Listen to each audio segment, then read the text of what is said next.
Hello, and welcome again back to Ravenloft. Say hi, everybody. Hello, Mm. we are here.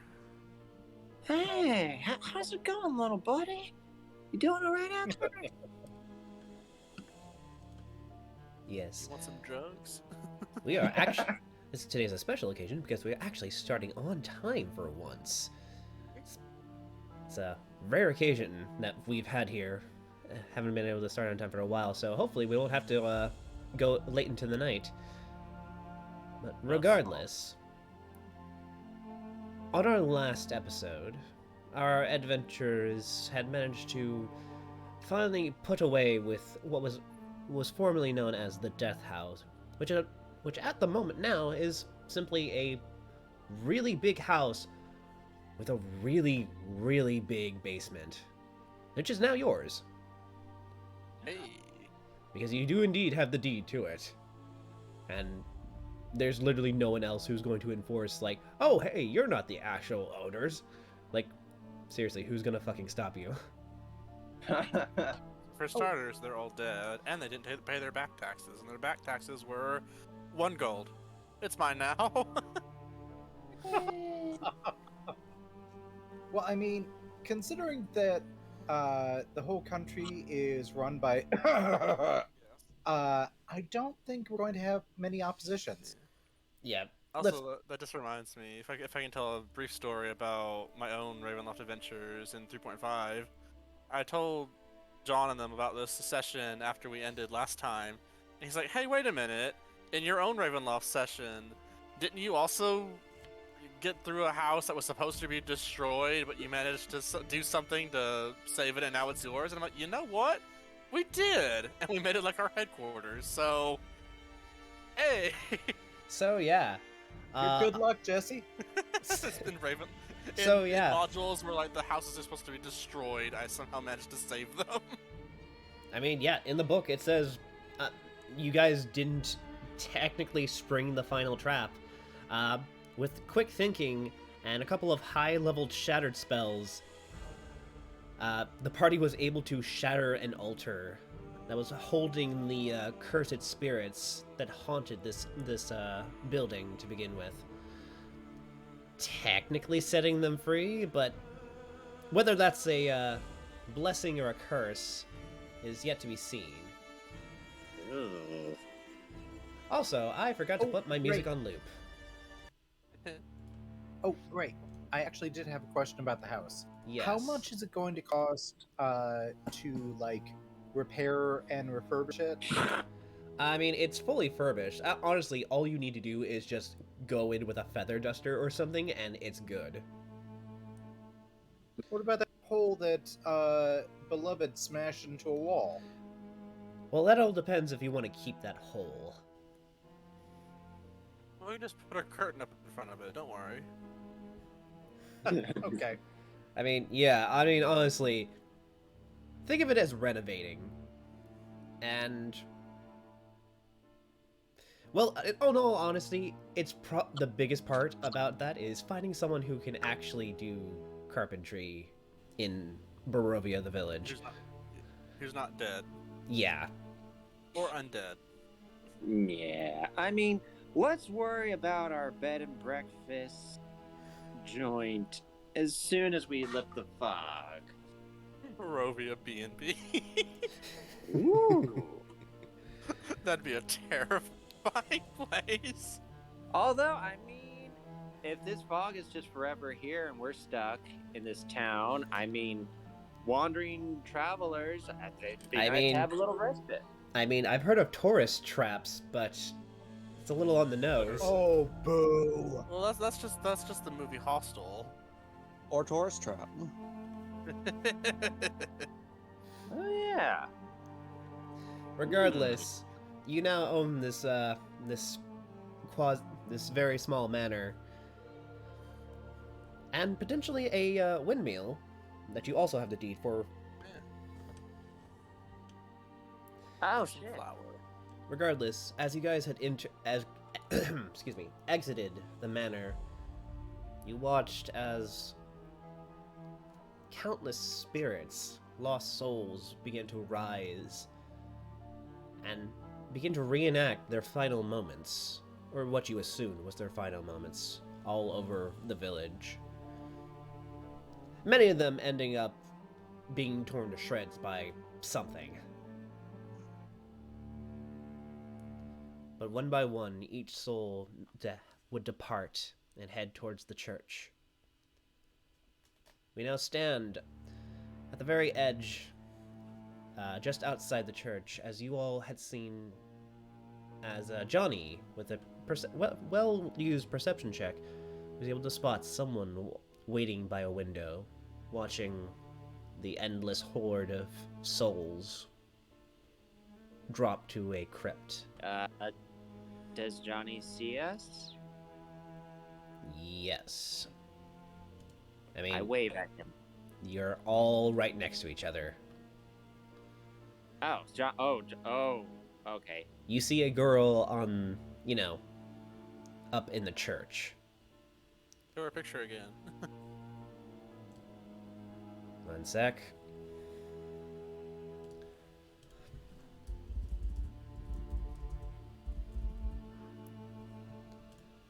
I keep having to change your name, so for references. So you don't Okay. just outright tell. Show the players. Oh, I should probably put in all players. Bigger. Peace.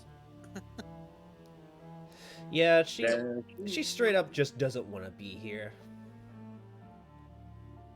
That's you don't need an insight check to tell that. She's tired of this shit. Yeah. Well, is she looking over at us where the ghosts are coming from over to her? Right now, she is currently watching the spirits. All right, I say we head into the church. Alrighty. As we're walking over there, I do sort of lean over towards the Johnny. So, wait, the wrong voice. So, Hunter, just because, that was a lot of claws slashing into those ghost spirits, you wouldn't happen to know any sort of creature that does that by chance? I mean, that's like most creatures at this point. Oh, that's comforting. Claws aren't exactly rare. Alright. The entrance is on the southern end of the map.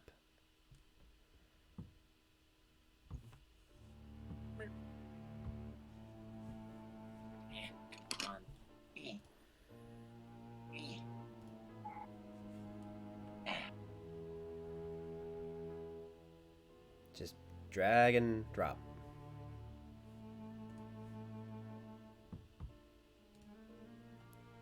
Oh. It's beloved not. Oh, there she is. Alrighty. Do you approach stealthily or normally? Well, considering we saw someone in there who doesn't seem too worried, I don't think we really have anything to worry about. We already approach normally. Alrighty. I'm gonna say the bride is just gonna walk in there. No, you have to. Okay. Okay.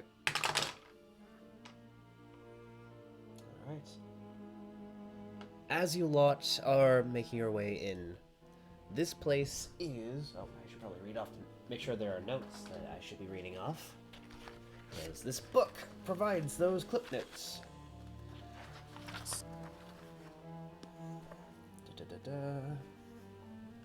Alrighty. Atop a slight rise against the roots of the pillar stones that support Castle Ravenloft stands a gray, sagging edifice of stone and wood. This church is obviously withered and assaulted with evils for centuries on end, and it's worn and weary. A single bell tower rises towards the back, and a flickering lights shine through the halls, and the shingled roof. The rifters strain feebly against these load. Before you is a heavy wooden door. The church is covered with claw marks and is scarred by fire. This place looks like everywhere else in this place looks like it's seen some shit. But this in particular seems pretty assaulted and rather recently.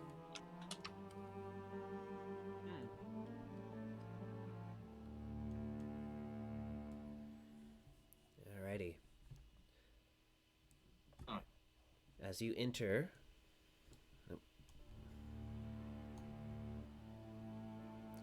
door opens to reveal a 10-foot by 20-foot long hall leading to a brightly lit chapel.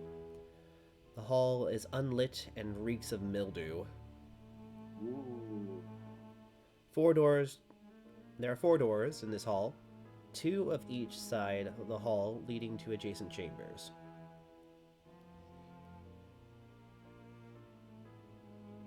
We should. So do we want them to know we're here or nah?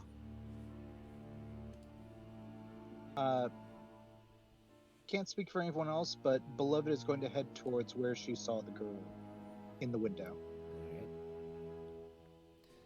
As Would you that all, be on the right or the left? that would be the left as I reveal more of this area. Okay. Entering this I'll area, just- at the very back, you see a rope that Oh, it's a church. obviously leads to the bell. Outside the windows, you see the chapel, or the graveyards that have all the, basically swarms of spirits that are basically going to their graves. And sitting at one of the pews, this horribly mangled pews over here, is but a lone girl who heard you all enter, but seemed confident that she was still safe. I'm gonna peek in one of these doors. Alright, let's see. This B. Make sure this isn't an ambush. Hang on.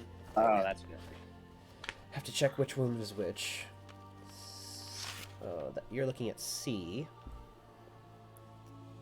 See these nuts? Ha, got him.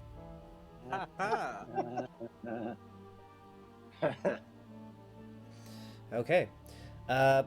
This seems to be a bedroom. One that is empty, but not locked.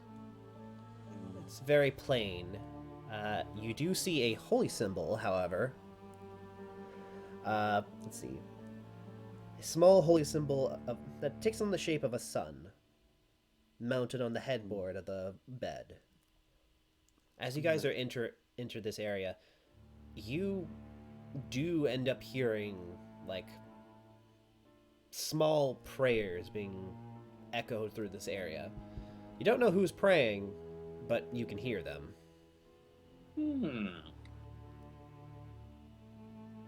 Well, as I round the corner to where all the pews are, I probably notice the madam over there.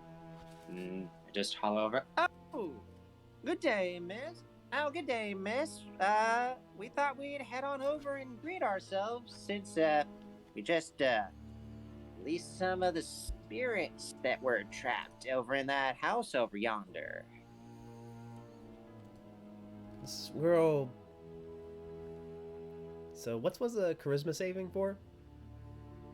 Oh, it was for her to approach the woman without spooking her, because she's very obviously a crazy woman in a filthy dress. Well, it goes about as good as you expect. As she turns her head and finally sees you approaching, she does kind of startle up a little bit, gets to her feet, reaching to what looks like a sword. Because she straight up thinks that you're a thrall that's come to fucking throw down for a moment. Yeah. Yeah, that sounds right. She says, "God damn it. Again, how is it that more of you fucking undead managed to get yourselves in here?" Well, we're not undead for starters. Burn will say over here. Yeah. She's Yeah, going. sorry about that. My, assistant gets a little, not good with her bedside manner. Beloved pulls out a knife. No! She approaches the one with the knife and then tries to hand it to her handle first. It's like an offering. Yeah, like, she knows that a silver knife is going to be more help. Oh my god, wow. Oh, so you're having the silver short sword. Yes, that. Gotcha. I Okay. think it's a knife. She. No, it was a short sword. It Yeah, is. it was a short sword.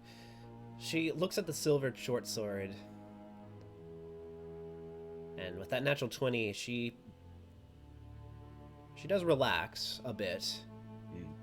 She looks around, looking at all the depictions of holy symbols and whatnot that litter this place. Some of them look a little bit newer, but she takes it and says, "All right, I believe you. Certainly no undead would be carrying around a silver weapon. Rather rare find, especially this close to the castle." She looks up, you all up and down for a moment, and with that natural 20, a light goes off in her head, and she's like, "Ah, I see.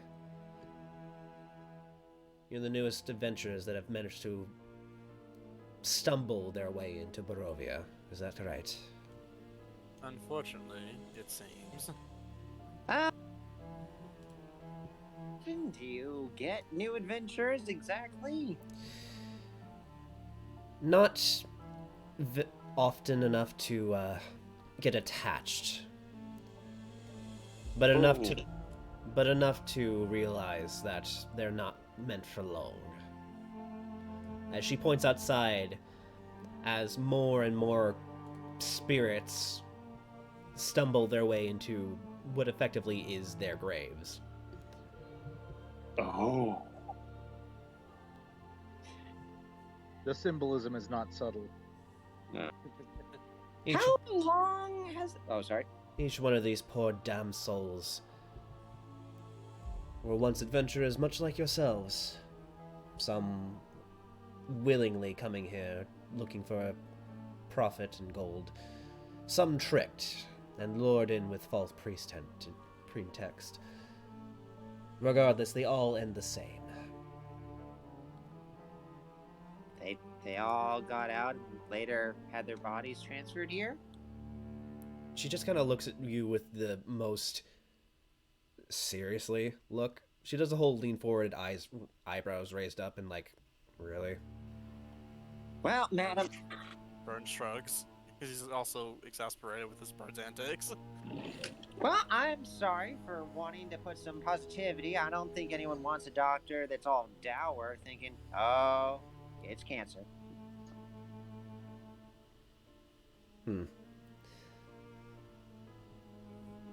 Well, I suppose you have a point there. Any ray of sunlight in this damned place would be a welcome sight. Exactly. I mean, how long have you actually even been here? As far as I remember, my entire life. That's a long time. And you are? I am but a simple lass, if I dare say. My name is Irina. Irina. Sorry. Alright, next we all introduce ourselves. Bernardus, just Burn for short. And the good doctor and Johnny, and I don't think she ever actually said her name. Beloved Yeah. walks over to Serena and very gingerly puts her hand on the girl's shoulder and says, "I'm beloved. You're safe now." While y'all are having this meet and greet, Johnny's gonna keep checking the doors back here, see if there's anything suspicious or strange. Gotcha. Ooh, that's a good idea. Okay. What area do you check first? And beloved, roll a charisma check. Is it two on each side, or There is it is just one? one here, and one here. So yeah, Let's 4. let's altogether. do this one first, and then go top bottom on the other side.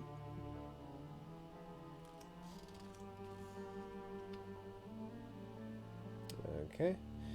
Same as the room before. A dirty and dusty old room. There is a holy symbol of a sun mounted on the headboard near the bed. Hmm.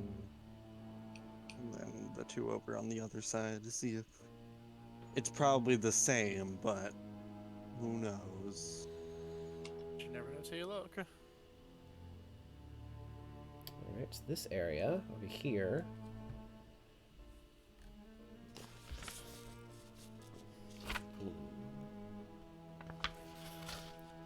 is an office. An old desk and chair stand against the south wall of a wooden holy symbol mounted above them. A sunburst. A 10-foot long iron rod attached to the north wall stands bare, suggesting a tapestry once hung there. Against the far wall stands a wooden cabinet with 4 tall doors. Hmm. And then whatever's down the last one. Alright. This one looks a little more dirtier, and you do notice there is a trap door in the back corner. Ooh. Range.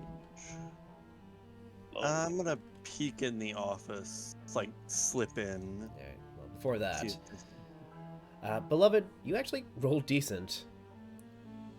As you pat her on the shoulder, for a brief moment, the two of you have an understanding. Girl power.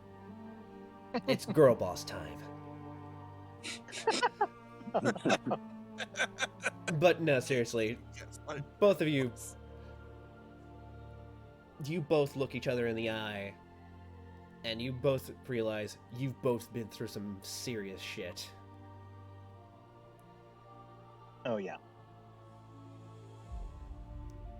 And the one thing that anyone would want to be told in this situation is that you're going to be okay. Yeah. Exactly. Alright. Also, Reed, you're sounding a little muffled. Did you change microphones? Yes. I started cutting out on my computer, so I switched to my phone. Ah, okay. okay. Alright, she nods and says, well, I'll say this much. You're the first couple of adventures that actually made it to Barovia, and not looked worse for wear. Most We were of them. lucky. Well, it was bound to happen eventually. I don't suppose a lot of you have any plans. Well, we got some directions from some well-to-do people on how to get out of here, so... Really now? Oh yes, there were these lovely, charming, Travelers. Vistani Yes. is what they called themselves. At that word, Irina visibly scowls. She simply shakes her head. You waste your time with them. They are servants of Strahd. Ding. Name mention. Oh, is he not a good person? They seem like rather fine, nomads, I suppose. Trickster isn't the lot of them. I would not trust them as far as I could toss them. Not to say that there can't be at least a good one every now and then. But it's so hard to trust them. The odds are certainly not in your favor if you're putting your trust in them. So, you'll have to forgive me if I do sound a bit prejudiced in this scenario. However, I do envy them. I've heard stories that a lot of them can actually leave and go Barovia as they will. And you cannot, even if you traveled with them? They'd never let me through. I know for certain. Why is that? Roll persuasion. Not high. Base 10. Yeah, okay. She looks up and down. For some reason, she wants to trust you. Hey. Whether it be that she's just that desperate or something, you're not really sure. There's a reason why I've been staying in this church. Because you love God? She looks around and says, well, if there was a god who actually resided in these lands, they've certainly have forsaken us. Honestly, I'm just praying to whichever one will listen at this point. She reaches into her pocket and places another holy symbol onto the wall.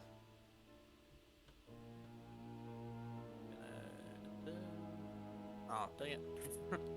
It's another sun. It seems similar to the sunburst holy symbol that you've seen everywhere, but this one seems to be freshly made. Like she carved it herself? Like she's literally, a lot of these look like they herself have been carved. But even with that 10 in religion, you can tell that, oh, this is basically the equivalent of someone putting two sticks together and calling it a cross. Fair enough. These are makeshift holy symbols, and whether or not they hold any real holy symbol power is debatable. Does she look like a cleric or a paladin? Not in the slightest. She looks like a noble. She's well dressed, and you actually looking closer, you can see that she's wearing some sort of armor underneath her clothes. Like, she herself could easily pass as an adventurer, if not a well-off one at that. She says, "Did you see them? The scratch marks and the burns out on the outside of the church." It's kind of hard not to miss them. They're there because of me. I Not- scooch up close to her. I'm... You, werewolf. No. I'm being hunted. Ah.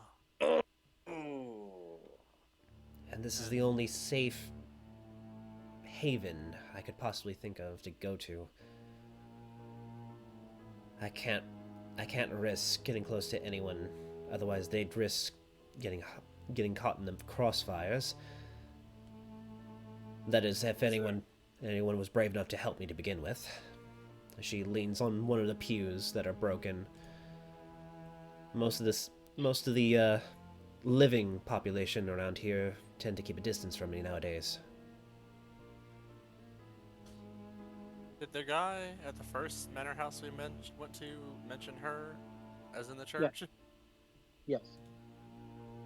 Did he Yeah. want us to go find her? Yes. After proving that you were worth you're worth trusting. Cool. let's tell her that we met her. Is it her brother? Yeah. Well, we don't really know the relation, right? You don't really know the relationship. But we know he said a girl in a church, so we'll grant Yes. that part. So I mention it. She looks perturbed. Who answered the door? I describe him because I don't think he actually gave his name. He did not. He simply said he was a servant of the house. I say as much. She looks a bit distraught.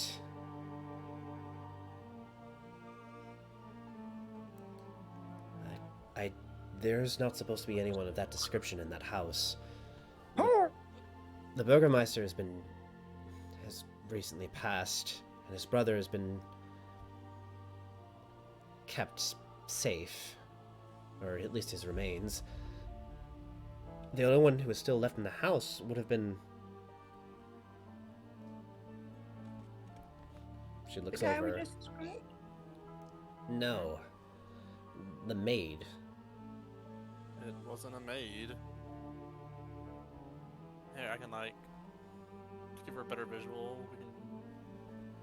We can make a image of him.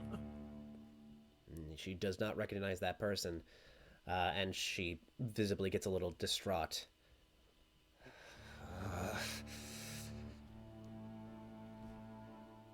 You can roll an insight to see what's going through her head. You can imagine that she thinks maybe they sent us after her unwillingly.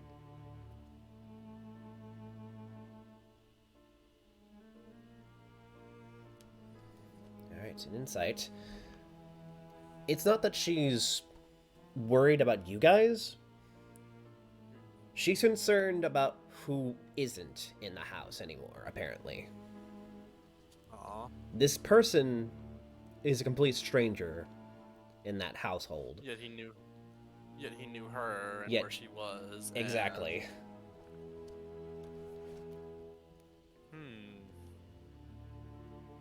That is distressing. It could be just another ghost, though. We encountered more than a few on our way here.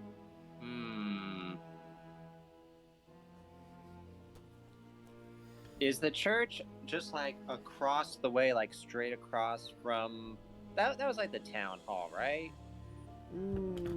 Sorta. They're on the manor. The Burgermeister's house is actually a bit of a trek away, if I'm reading the map right.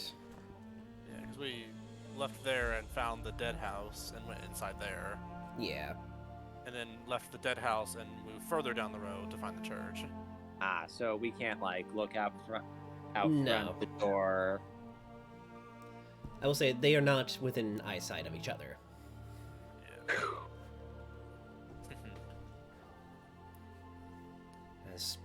And right now, her main concern debate in her head right now is, do I go there to see if someone is okay and risk leaving, the church?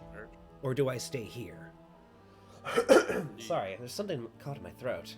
It's alright. I mean, Vern will even ask, like, do you want to go check yourself? If I go there, I'll only put them in more danger. Is someone watching you? Always. As she looks out the window. Not anymore. Okay, when the creature place diamond duration, hide a target for touch divination magic. Okay. As he smiles. As you touch her with your left hand, a spark of magic begins to seep into this church. You see some of the holy symbols kind of flicker a little bit. Like, good flicker, or? Like, they detect something's up. Ah, they were scrying her with those. Eh? I'll roll an Arcana just to even, like, flavor it a bit more. Dang. Wizards! I mean, you study under a particular type of divination secrets. So, Lying. it kind of sparked them off, but once it realized that it was arcana and not like divine magic or anything like that, they're like, oh, no, this is fine. But yes, as you do that, almost like a shadowy veil kind of seeps around her feet, and she's like, oh, okay. And everyone roll me a perception check now. Okay. P perception. Wow, we got good eyeballs. No, one. Just one eyeball. I was busy looking at the ghosts. So was Beloved, apparently. I'm in a different room and I saw it. Alright, well, Heard it. He heard it with his for ears. Burn, this is a sight. For Johnny, it's a hearing. Johnny, as you're kind of looking around this office, kind of picking apart certain things, you hear a massive swarm of something with wings fly over the church. That's probably bad, so...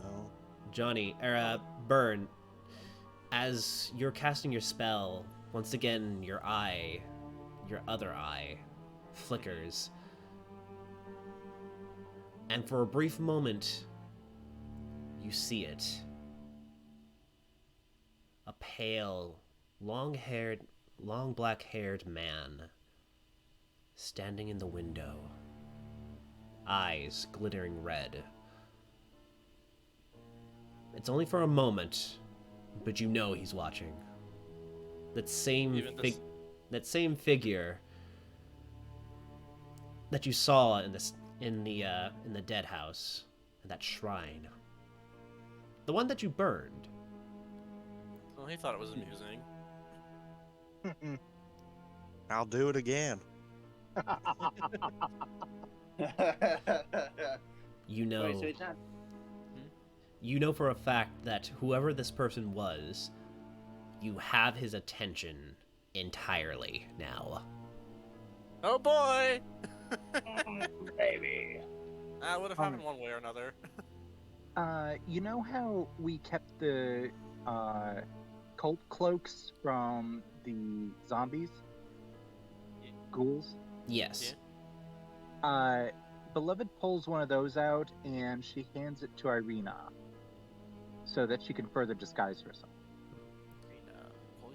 She grabs the cloak, gives it a sniff. She's like, well, it's beggars can't be choosers. She drapes it over her head. What kind of armor does she have on? Or does she have? She is currently wearing studded leather armor. Hey, let's give her that chainmail we got. She 'Cause looks. we She looks at couldn't the. have any use for it. She looks at it and says, "That's not really my style, unfortunately. Thank you, though. I believe I'll be better suited with what I have." Fair enough. Also, Burn will keep his quote-unquote vision to himself. Yeah. You're But watching. everyone heard. Well, most people heard the bats, I imagine. Right. However, Burn, Johnny. you do Oh, still sorry, hear go. it. You begin to hear it too now. That swarm, the bats that are just fluttering all over the church outside. And it sounds like they're getting bigger en masse. And at this point, even Norina begins to get a little nervous as she says, "Okay, everyone, stay away from the windows." As she gets one of the boards and props it on one of the windows to cover it. Like hammer it to the window. Yes, and she is going to do something. Burn, you can roll Arcana to see what she's doing. Ooh, I shall do so. Boop. Oh, Before I forget, I'm gonna roll my portents for today. Oh, Victor, do you want to roll investigation for your search through the office?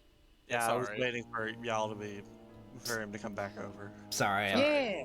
I'm What's- split between I got two anyways. Okay, well, Ah, as you're You can take your time.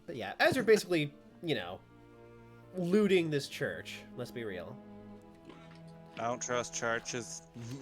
as you should not. Most of the stuff in here is mostly sheets of paper, parchment, some quills, some pens, a couple of dried up ink wells. However, even with that terrible investigation, you do manage to find on the table a well-used book that reads Hymns to the Dawn, a volume to chant to the Morning Lord. Ooh. I'll take that. Boink. What did Sorry, go ahead. what was it called? Hymns to the Dawn. It's Yeah, I'm gonna hang on to that. yeah, it's pretty clear that this is like a religious text. Basically, like here's a book of prayers that you can tell yourself to hopefully let the light into your home, and pray to God.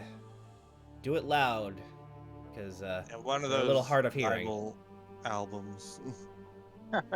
I've seen plenty of those. When Beloved peeked in to try and help Johnny, did that 18 get us anything? With that 18, there is a couple of other books scattered about. Johnny only saw the one, and it, tunnel visioned him for a bit. There is also a book that is titled The Blade of Truth, the User of Logic and the War Against Diabolist.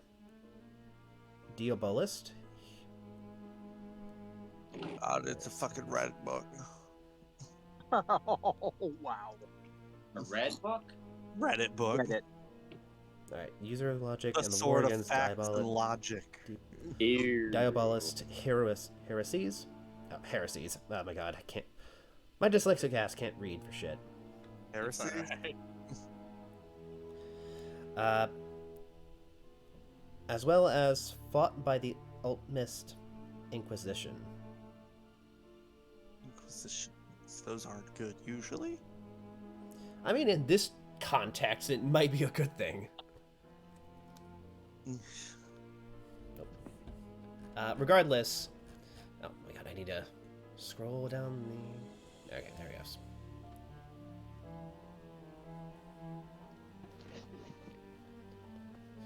Alright.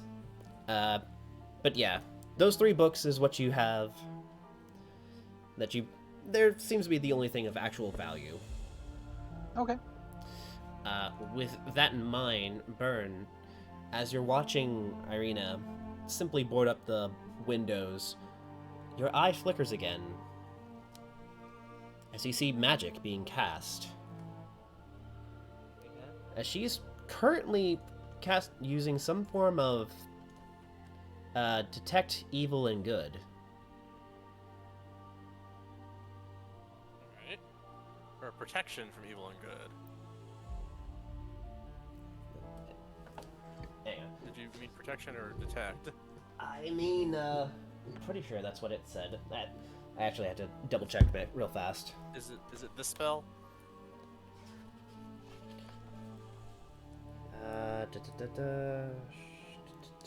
Nope, it is detect evil and good. Okay. To be more specific, it is this spell. She just knows. Okay, so it's like from like Academy. It's like Nimbus's holy detect thing. Yep. She's gonna hold concentration on that. And she does indeed. She looks around and almost beelines it for one particular window. She grabs a board and slams it to the side of that window. As she shouts to the others, saying, "Get away from the windows and don't look outside."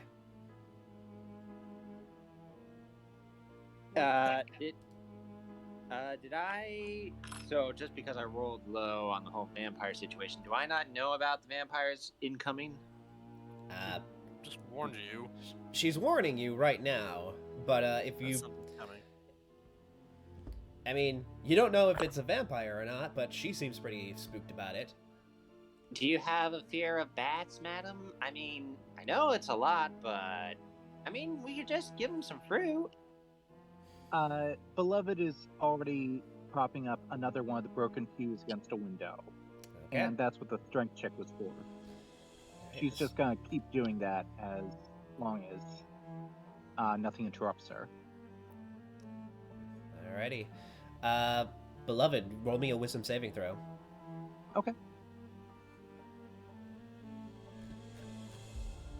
She is not wise. Let's see what happens. Pretty good. You just make it. That +1 saves your life. In the brief moment, beloved, you hear something whisper in hushed tongues echoing into the back of your head, but no, you can't really hear those whispers over the constant screaming in the back of your head from, your usual bloodthirsty rage. Yeah. Like, seriously, there's just death metal in your head at all times. Rip and tear till it's done. But with that, Irina is going to dash over to here. And you see her pull out what looks like a flask of holy water and just chucks it out the window. Hey. As you hear the glass shattering off the outside, she helps prop up one of the boards that you were prepping there. I assume it was like a Castlevania holy water. Pretty much.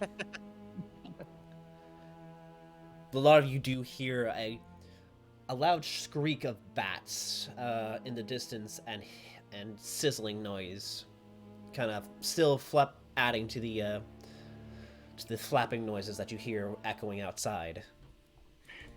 Now, madam, that's not very animal humane of you. Oh my fucking god, are you seriously not picking up any clues here? Madam, I am a man of science and psychology, actually. I don't really delve into superstition of the religious type. Alright. Well, how about superstition of the arcane type? Dr. No, Pepper, no, roll a wisdom saving throw. Me? Yes. Oof. Pepper, you hear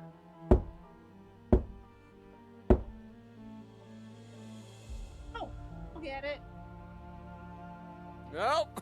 Yank. Yeah, I come out of the door at that moment to just stonewall. No. Alright, so two of your companions roll grapple checks, athletics or strength saves to compete against Pepper. Athletics or strength saves. I am not a strong person. And you get the strongest roll of them all. Pepper, roll to get out of their grapple. What do I roll? Either Athletics or strength. athletics or acrobatics, since you're the one yeah. trying to avoid getting grappled. Alright. It's like, I can't be rude! Oh, fuck. Of course. Of course. I flap out of there. As everyone is trying to grab at you before you can get to the door, you just unfurl your wings and just kind of fly over everybody. So you hop towards the door. Now, I know everyone's all anxious because of this ghost business and yada yada, but that is no reason to be rude to guests, especially in a holy temple. Hideous laugh for him. To make him fall to the ground. Start laughing. You have to roll. You have to roll. Okay. What do I roll? Wisdom saving throw. Watch him get another 20. Oh my god. Nice. Hey, Gray, whatever's on the other side of that door, whatever its next action is, it has a 2 on it. Okay, I can't see it yet, I don't think. All right. We're all just attacking him at this point to No, make him no, stop. No! This is a held action that she's going to use against whoever or whatever tries to get in the door next. Okay. God. Must perform gentleman etiquette.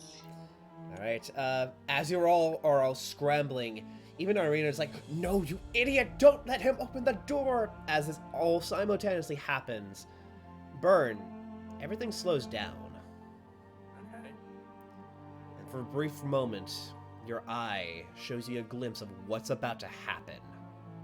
Oh boy. Like in that scene in Breaking Dawn. No. No, we don't want to be those kind of vampires. The part where they do the big cool fight and then it's like, lol, none of that actually happened.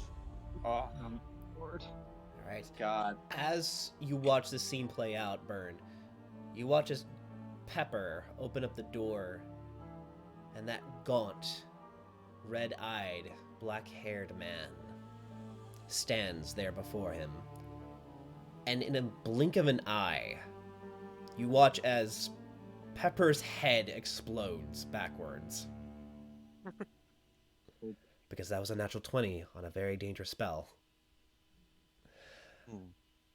You watch as Beloved goes in for a swing, but miss horribly. And as Johnny and you stand and watch in awe as Irina begins to prep something, your vision snaps together, and you send out one of your mage hands. It races over towards the back of Dr. Pepper, and as he opens the door, you yank him backwards to where he falls flat on his ass. And a small, concussive, but very deadly orb erupts where his head used to be. Beloved, you go in for a swing, but as you do, all you see is mist. And the doorway is empty. As a lot of you look around, actually I should change the music a little bit to get this a little bit more in mood.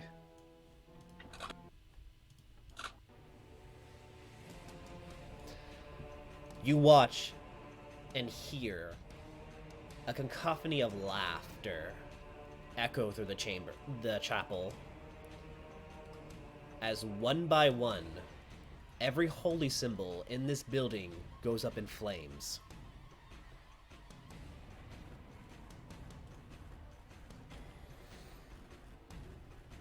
And here's the music for you guys. Oh boy.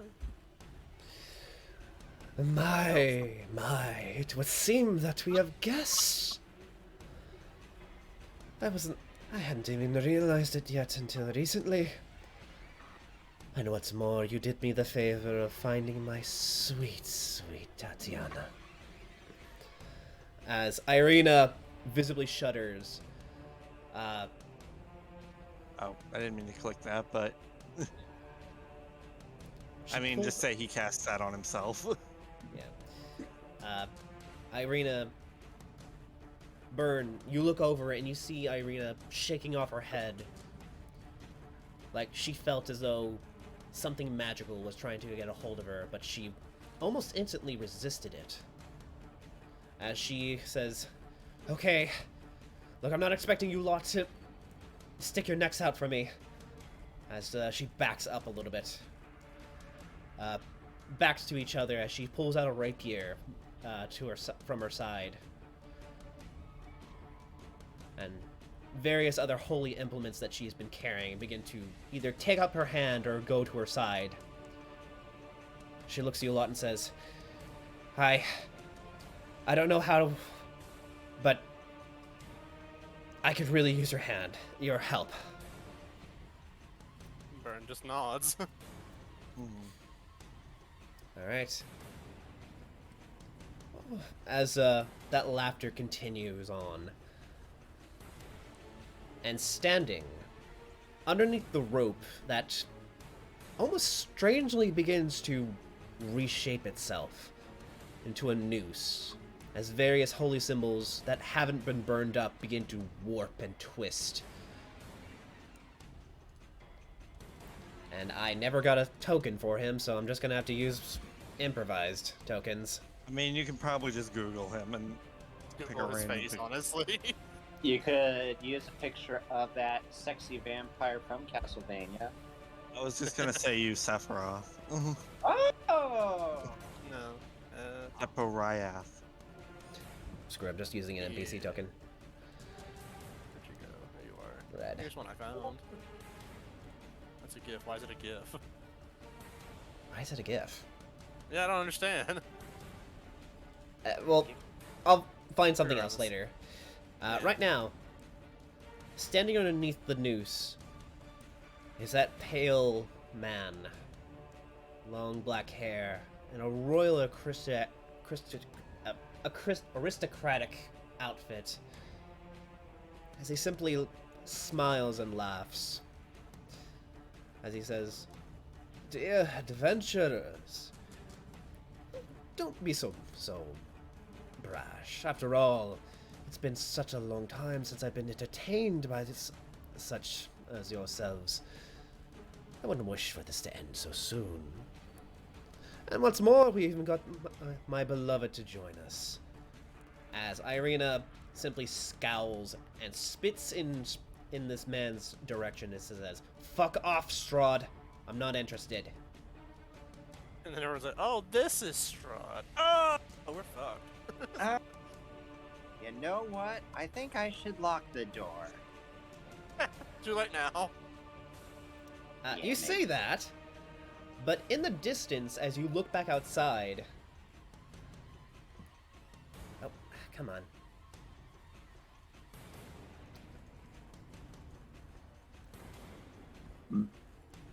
You see several other things in the distance begin to approach, phasing through the mist, as you see a small horde of undead begin to circle the church.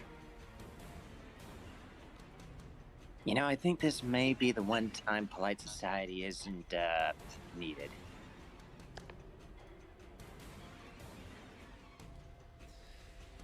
And I try to lock the door. Let's just shut it back. He is already in.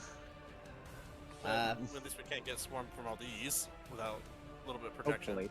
As Hey. Strahd looks at a lot of you and says, "It's been quite some time since we played a game, so I'll be sure to go easy on you. It's been quite some time. It's always more fun to watch you struggle." As in a puff of smoke, he disappears. And I need everyone to roll initiative. Oh, bugger. Boy. Myself every day.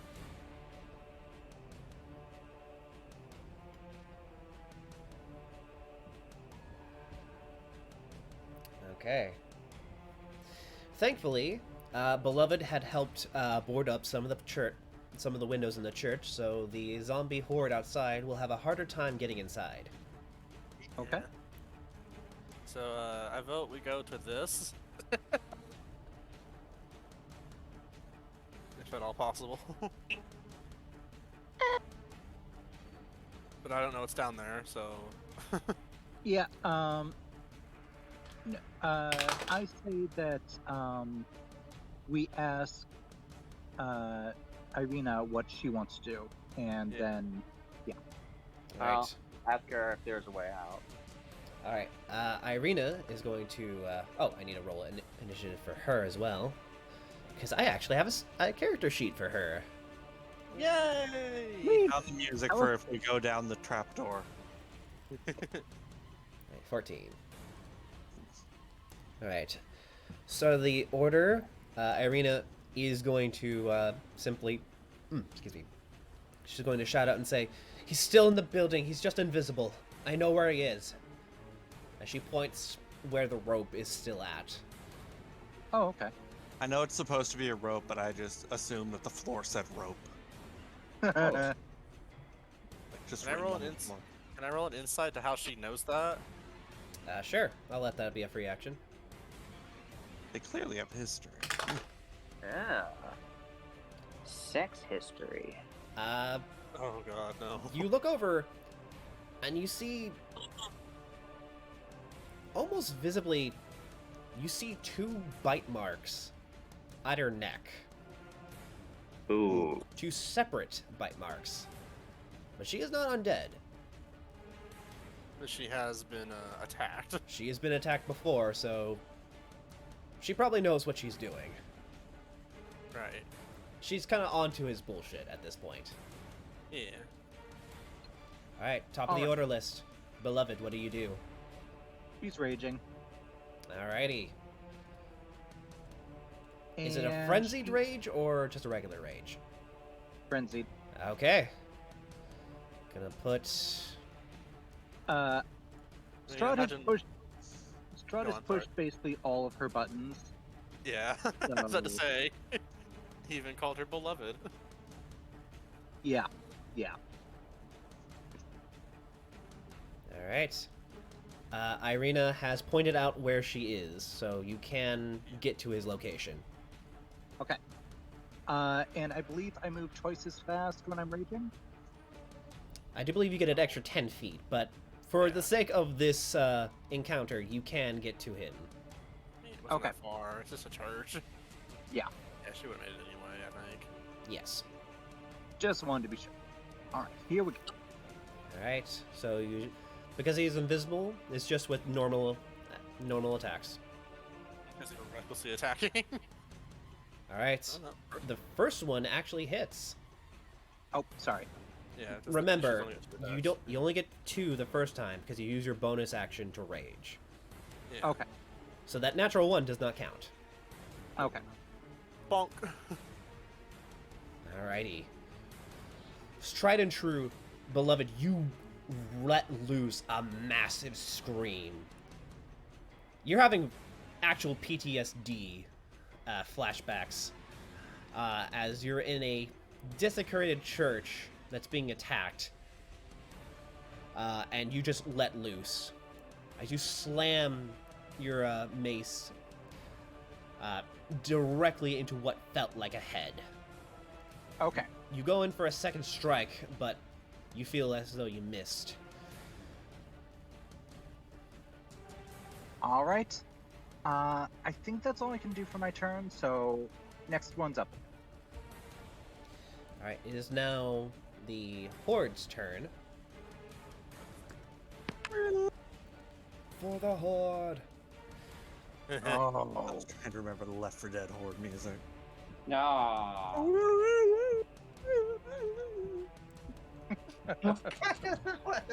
It's just weird wailing because it's all scary and there's a bunch of zombies all on you. Okay. We all have to hide in the corner and mash the push button until they remove that from the game.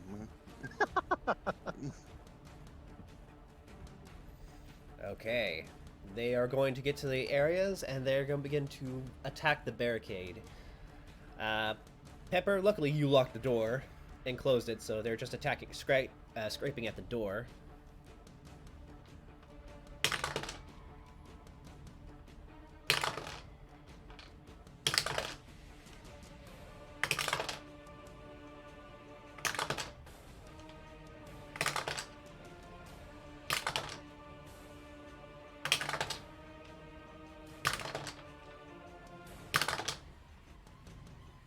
A lot Okay. of dice.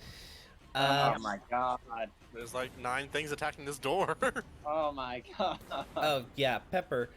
You're next to this door, and you visibly see like the wood splintering and cracking. Plus, I imagine, like, you say a hole burst through it for this vampire boy, right? You opened it for him. You opened it for Yeah. him. Oh, And thank It you. was almost Within- your head that Yeah. burst open. Yeah, your head almost exploded. Ah, okay. Yeah, if it As weren't it for does. Burn, you'd be dead right now. Because he was going to cast a level 7 inflict wounds on you. That sure was a wound. Mm-hmm. Well, looks like I'm getting ahead in life. Oh my god. Okay. Okay, we're all getting ahead in life. My apologies. Gonna write down the door's health. It's still standing, but it's not gonna hold another onslaught like that. The northeast and east windows are still good. The northwest, however, is opening up. All the other windows can still withstand one more round. Okay. It is now Burn's turn. Ooh. So, can you only cast one leveled spell per turn, even if one's a bonus action and one's an actual action? So here's the thing. You can only cast one leveled spell per round. Or on your turn.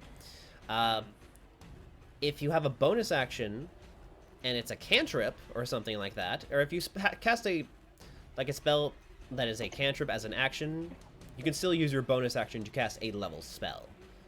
It's a lot easier for sorcerers to pull that off. Yeah.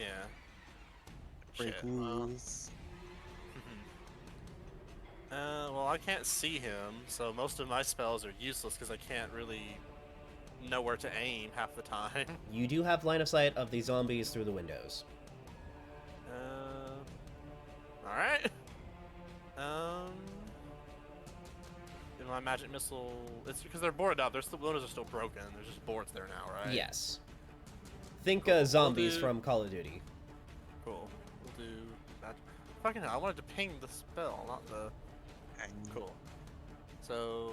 Magic missile. Magic missile. I do at a second level, so I'll get 4. So 2 to this guy, and 2 to this guy. Alright, go ahead and roll it.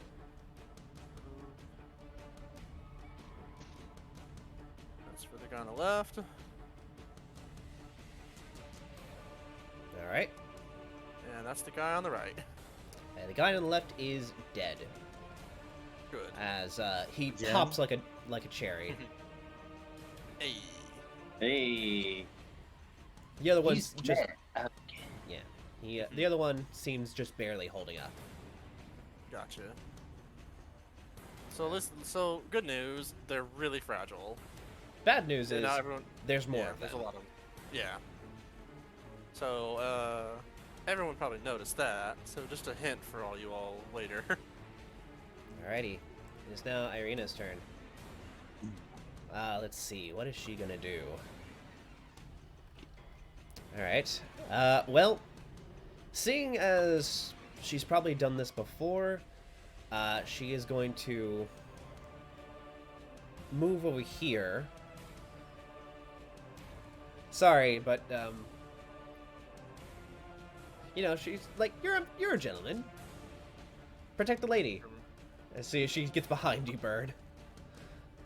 You're the one with armor. And she is going to cast False Life at herself? second level. So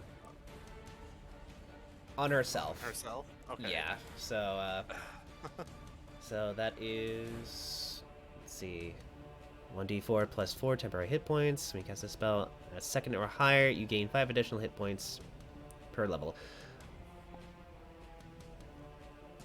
I mean, it's very clear that the very dangerous vampire is aiming for her.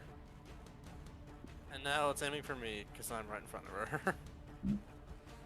Well, no, technically Beloved's right in front of him, so. Exactly. This Is two-person party. gonna be 11 hit points that she gains. Or temporary hit points that she gains Yeah, I get you. for the next hour. Right then. As a bonus action, see. She is going to quicken cast Acid Splash as she Where? chucks a vial of holy water over in that direction. Oh, holy acid. And because it's holy water, it's not going to hurt Beloved as much as it's going to hurt Strahd. D6. Oh. Dexterity saving throw. And he actually fails. He takes the 1d6. He probably wasn't expecting to actually get hit with a mace.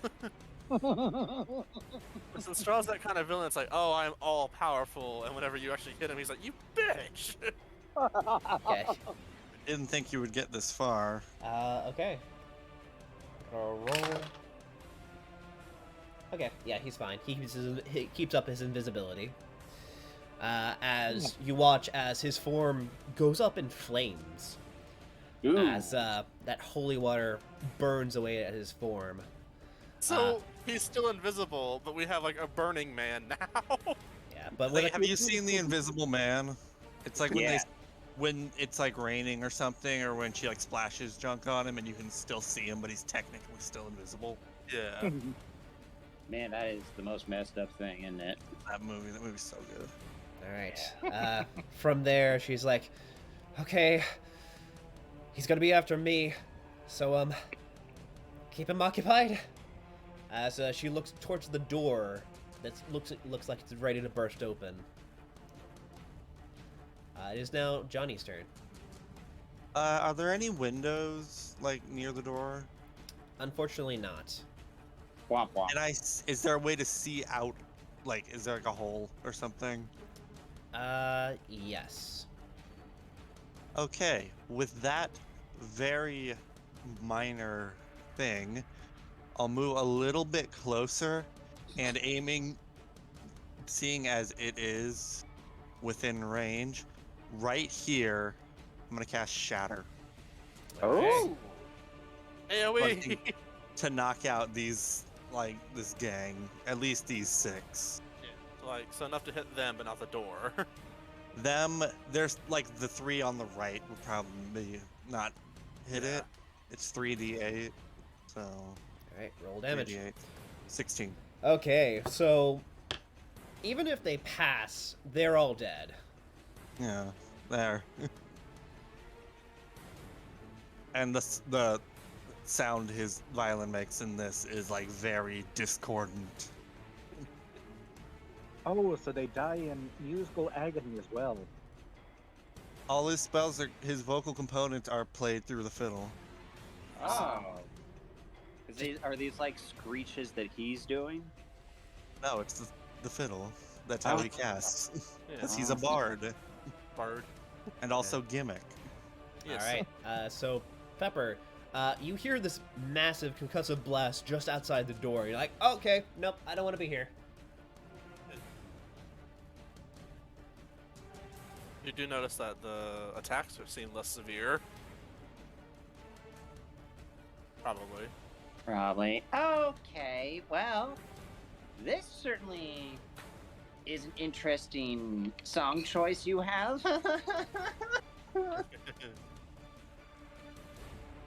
Think I'll just, So I can't see the guy on fire?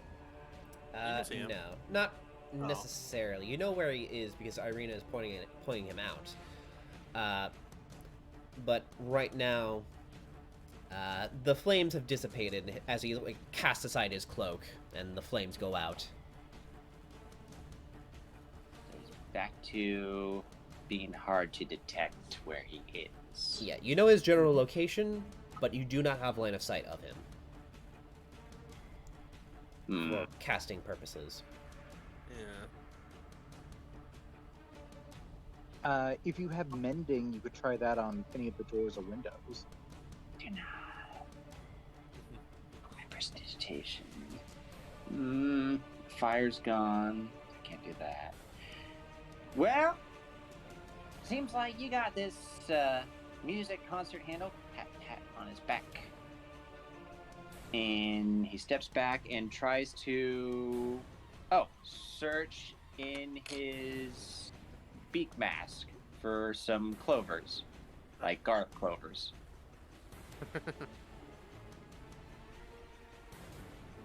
Okay. I'm assuming you're doing good medicine? Quite.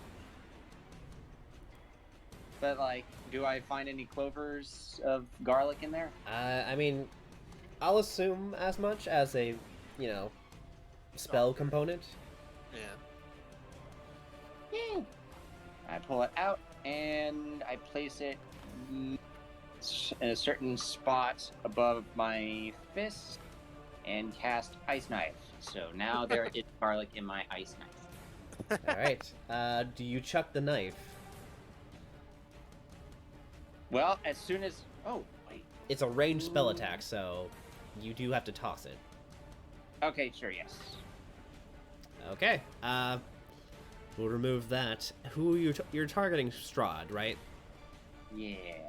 Okay.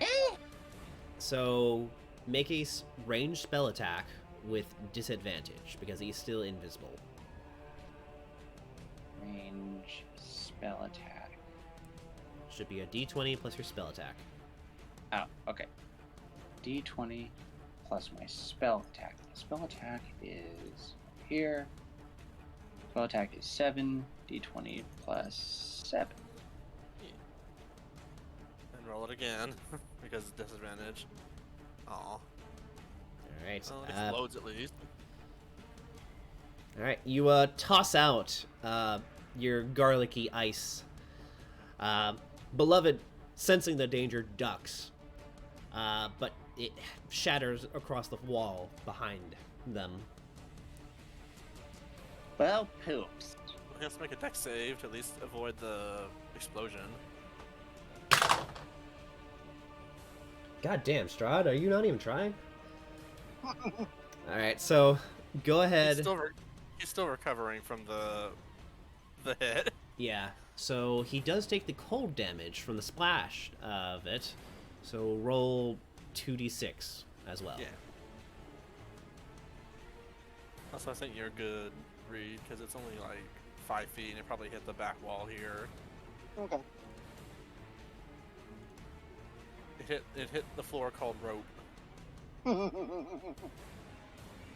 So go ahead and roll the 2d6. Quiet. Oh, 2d6. Alright. Yeah, because your ice knife exploded and he actually got hit with that. Okay. 2d6. Along with peppery garlic.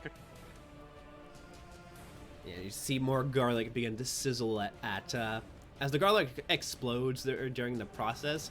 You see bits of garlic kind of sizzle mid-air as something is casually just kind of brushed aside. Oh, well, I think that's my cue to stand behind our musician friend here. Okay. It is now Strahd's turn. Oi! As a lair action, This isn't his lair. Oh, he's the land. no, Strahd, this is the lair because he is Yeah. the ruler of Barovia. Yeah, exactly. I knew it was. He is going to summon forth more minions. Oh no!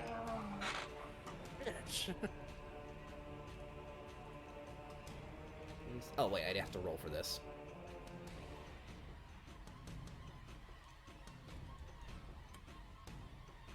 Only 3.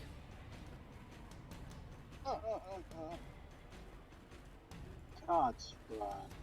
Did he hurt her or something, or? Alright. Oh, sorry, I was still at rolling as her. I have to change the thing at the bottom of, Gotcha. like, roll as. That's fine. With that in mind,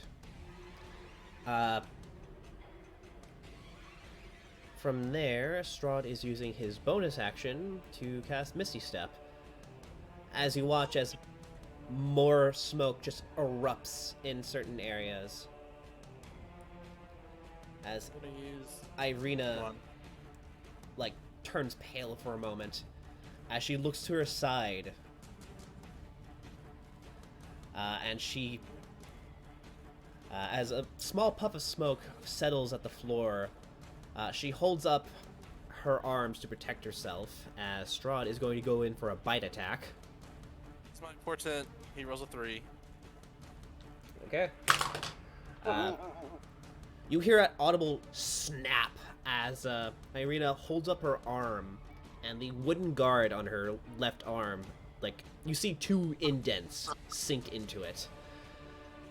Not enough to pierce and puncture, like, see blood, but she is visibly fending off Strahd right now.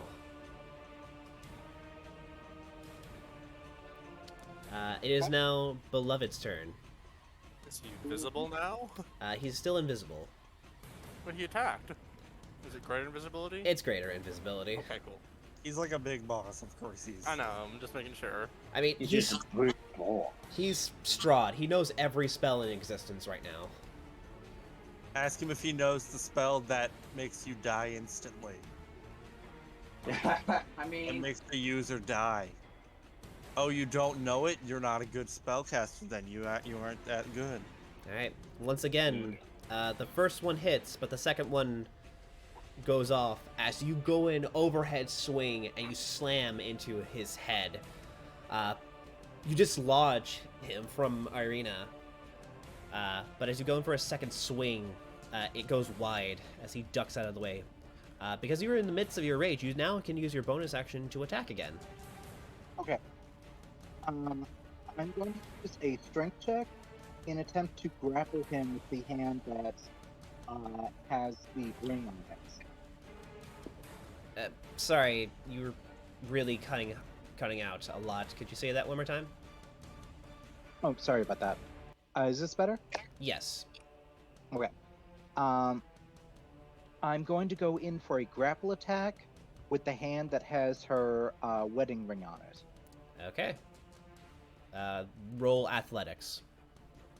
Because your raging is with advantage. Yeah. Natural 20. Strahd can, he can kick rocks. He's not going to be able to outdo a natural 20, even with, like, legendaries. So you grab him. After missing him, your hand launches out, and you grab him by the throat with your hand that has your ring on it. Is it silver? I wish, but it's actually gold. Alright. But I will say that the diamond has been turned around. Okay, again, read your You're muffled. really. Yeah. Oh, I'm sorry. Is this better? Yes. Yes. It's because I'm holding the phone weird. I'm sorry. Alright. It is not silver, it's gold, but the diamond is facing inward. So while he is taking this iron-fisted grip to his neck, there is a pure diamond that is also digging into his throat that is going to gouge him if he manages to wrench himself out. Okay, I'll add 1 piercing damage to this, just for flavor. Alright, I need to roll... Oh, that's right. Greater invisibility doesn't need concentration. Does it? I don't think so. Yeah, no, No. it's just straight up 1 minute of Yeah. invisibility. Yeah, that would kind of defeat the purpose then. Alright. With that, it is now the Swarm's turn. It does have concentration. Oh! Huh. Concentration up to 1 minute. I just searched it on the thingy on roll 20. I guess, yeah, because you can still take... If you take damage, you basically, you undo it. But you can still do all your other stuff, so that's fair. Cast it on someone else, I think, so.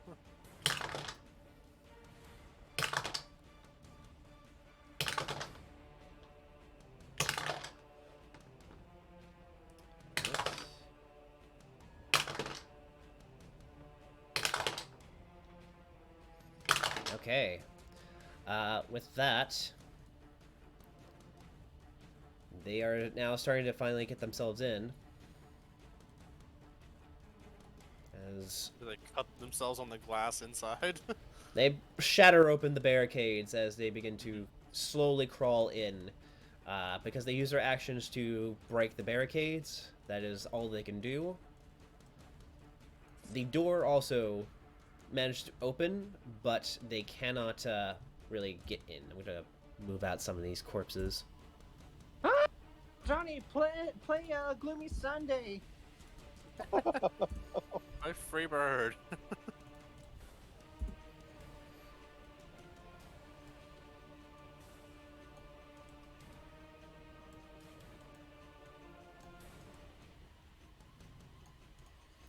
Alright. That is the undead's turn.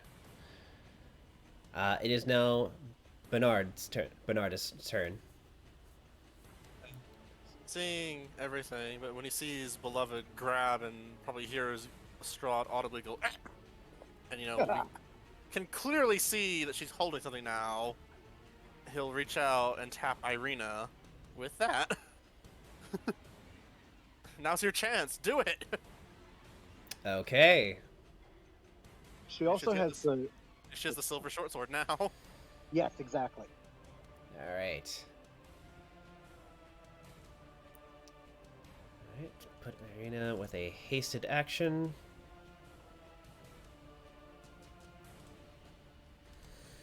Alright. It is now her turn, unless you have a bonus action. Don't think any of my things are bonus. Let me make absolutely certain about my cantrips. No. Go ahead. Okay. So what Irina is going to do, she's going to give you a nod, and she pulls up the silvered short sword, which I'll be using her rapier for rolling stats, because it's the same thing. Yeah. And she's going to cast Shadow Blade Ooh. at second level. Nice. Alright. For her, one of her actions, she is going to cast Booming Blade. Oh boy. Alright. Let's see if she has +2 to her AC. Does she gain anything, like, attack-wise? Okay, so she's going to position herself to Like him.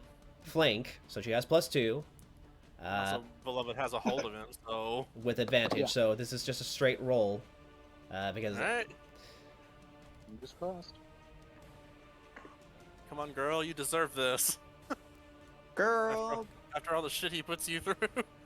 Yes, Queen Slay. Well. Damn it. Oh. Wait. Can Beloved give her inspiration? Yes. Yes, you I can. gave it to me. I She gave still has you an the extra. second one. Alright, so yeah. She had 2 inspiring actions. So, Beloved, you grab a hold of Strahd and you line him up for to make sure that Irina gets a clear shot, and using up your inspiration, that hits. You watch as this silvered short sword is swirling in both this dark shadow magic as well as vibrating violently with more arcane energy. As oh wait, I have to hang on. I have to redo that. That's supposed to be a D6 for the short sword.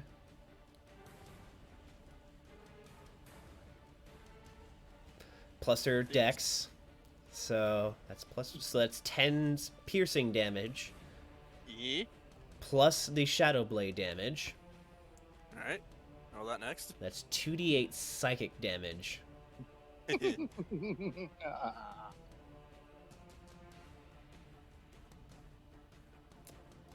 Freaking turn order. 2d8. Another 9 psychic damage. And because of this booming blade, that's an additional... Oh, wait, no. That's only if he moves. Oh. Oh, come on. Sorry, she's only struggling. level 4. So... So, yeah. And as her hasted action, she's gonna do it again. Ah,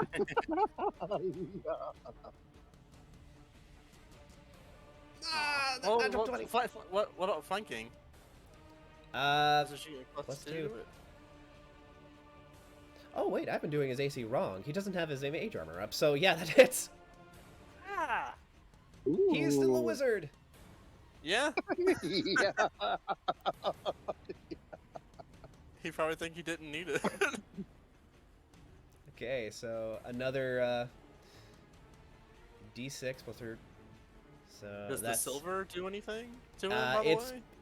he's can't resist it. That's why. Gotcha. So that's 7 plus more 2 more D8s. Does he have 2 stacks of booming blade now? Booming blade only stacks 1 at a time. I know. Still. All right. So that is gotta calculate all this damage. Is grand total that is going to be 22 psychic damage and 17 piercing. Yeah, use that mind link and fuck him up. You guys hit him really hard. No, Is he- Irina hit him really hard. Very cathartic for her, as Exactly. she is straight up impaling this fucker. Sorry, She's gotta do trying for math. his heart. Okay. You visibly see a smile creep on her face as you all begin to hear Strahd gurgling what is probably like a massive like shout of rage. As he's in a lot of pain right now. Oh, but he can't get those verbal components out because someone's gripping him by the throat with a nat 20. Yeah. Yeah, bitch. Well, isn't that lovely? Yeah. All right. That is all she wrote. It is now Johnny, your turn. Let me see. Attack rolls, nah.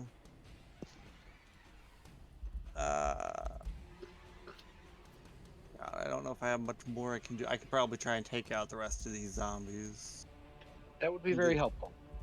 At least Yes. the ones in front of us. Yeah, exactly.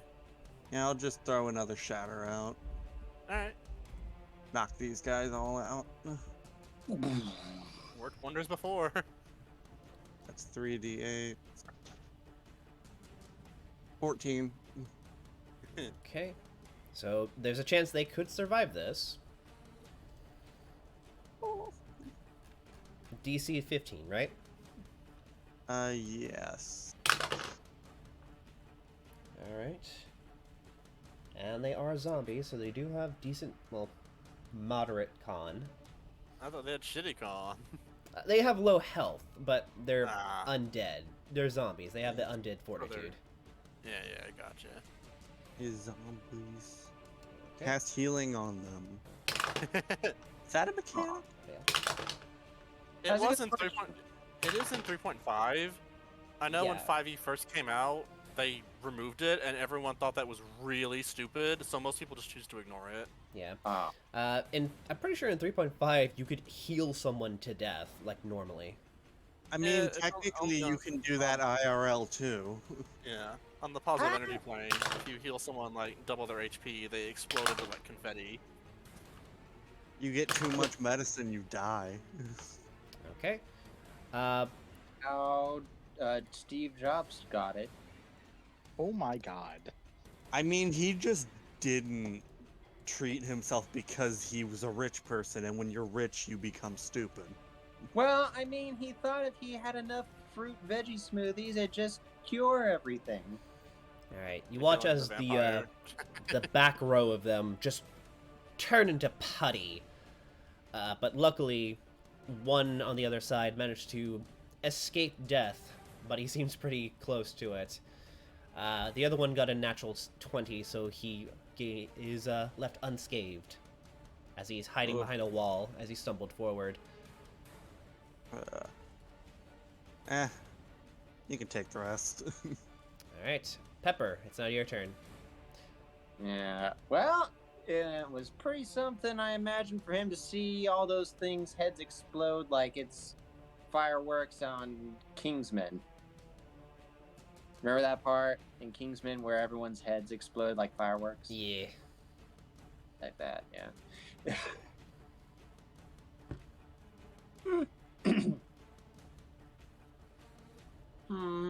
Got zombies in the front, got zombies in the back. What you gonna do? Do. We got a invisible vampire that you see Irina's stabbing.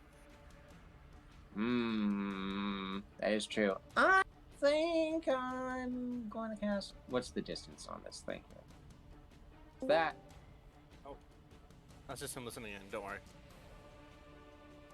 Let's see. Is this a radius? Summer. Feet in range. So. Really? Everything is 90 feet. Yeah. All right, you know what? I'll try it and see.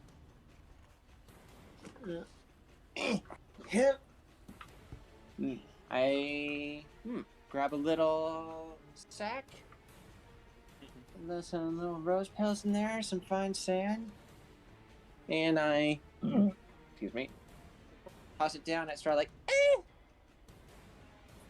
With that noise. with that noise exactly. Oh my. There's zombies. Let me check something real Please? fast. Oh. I mean, technically, Oh, we have learned that a lot of things are not resistant to things that we thought they were. So yeah, let's actually go check. Like, you know, how succubus aren't immune to being charmed. that is so stupid.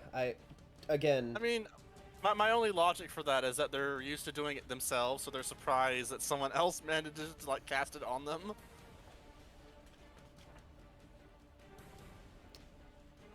okay, I never saw...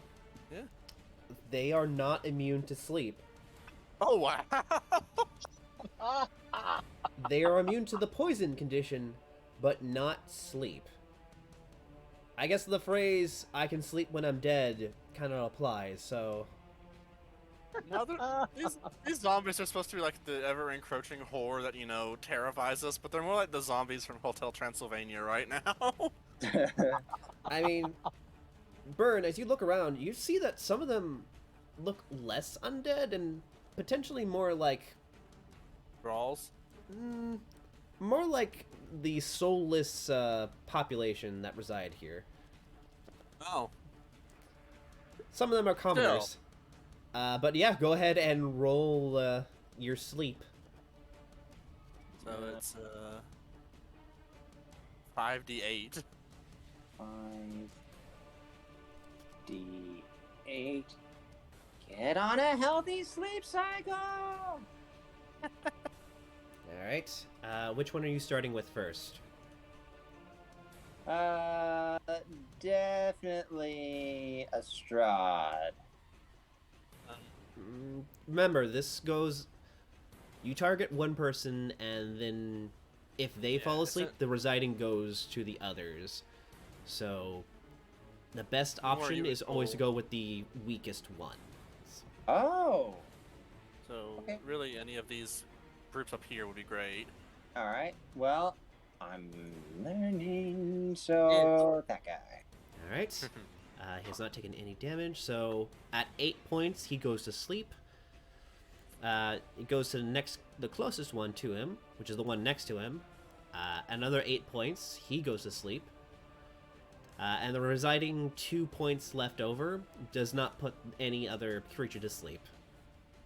Oh, but something. Yeah. So You they took are out two asleep. on the- So these guys are asleep until they are either woken up Or killed, or killed. which is the Oh, eternal sleep. Yeah. Oh yeah. Oh, yes. Naps are sexy. Yep. All right. Okay. It is now the top of the order, and it is now Strahd's turn.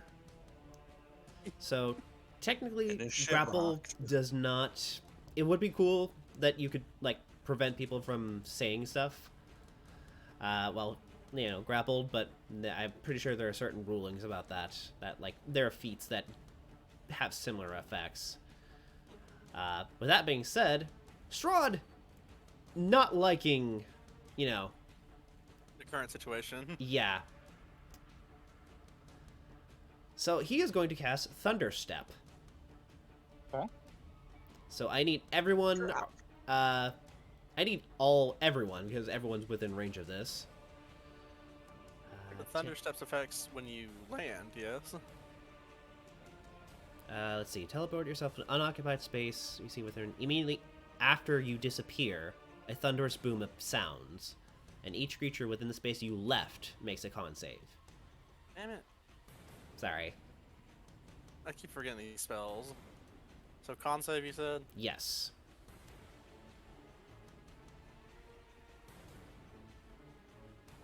Alright, that's a pass for Beloved, a fail for Bernardus.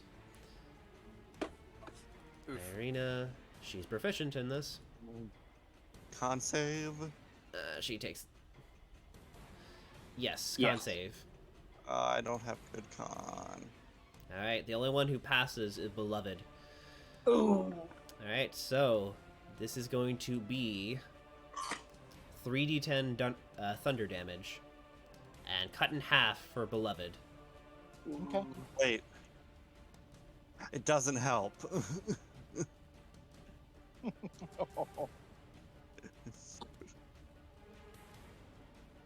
Rip. Alright, that is 17 points of thunder damage to everyone who failed, and only 8 points of thunder damage to Beloved. Does it get cut in half again because she's raging, or Oh, wow. Is it Because your rage only protects you from like non-magical physical attacks. I believe it's the totem bear barbarian that gains that resistance to everything. Unfortunately. oh, okay, that's fine. So that's 8 for Beloved, 17 for everyone else. Okay. I am the hurt. All right. Fortunately, there's a doctor in the house. Yeah, Irina's not looking so hot. Thank goodness she had that Temporary- life, that the false temporary life. HP. That's exactly why she used it. Yep. Oh my god, Well, could you imagine if I actually did this fight with her original hit points in the book? God, no. no. No. Yeah. No, thank you. We like Irina, so don't do that to her. We might, Do as, it. we might as well travel around Barovia with a Ning vase. Yeah. All right. Yeah. He disappears, but as Irina picks herself up from the floor, holding herself, she looks back over or around. As I actually need a real concentration for her to see if she can keep up.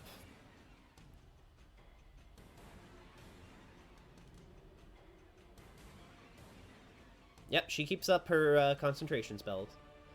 Ooh. Alright, she uses her shadow blades to pull herself back up. She looks around as her detect evil and good is still up.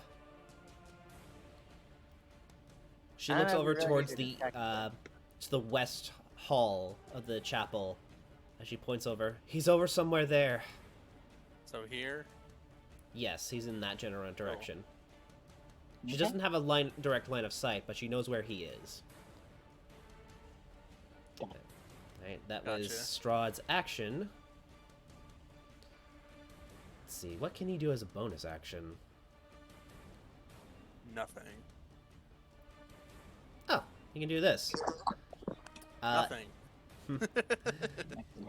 You watch as one of the zombies that just wandered through, a bite mark appears on its neck, and it dies as it crumbles to Ew. the floor. He healed himself. Fair fucker.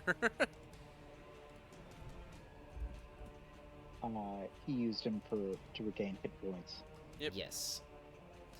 And that is Strahd's turn. Beloved, it's now your turn. Okay. Beloved is going to look over at Arena, and she's going to hand her healing potion. Listen to her. It's for 2d4 plus 4. Nice. Alright, she takes it. Huh? Alright, she... on her turn, she'll probably use it. Okay. Beloved is headed over here, and she's going to attack wildly. Alright. You could pick up that church pew and just swing it around.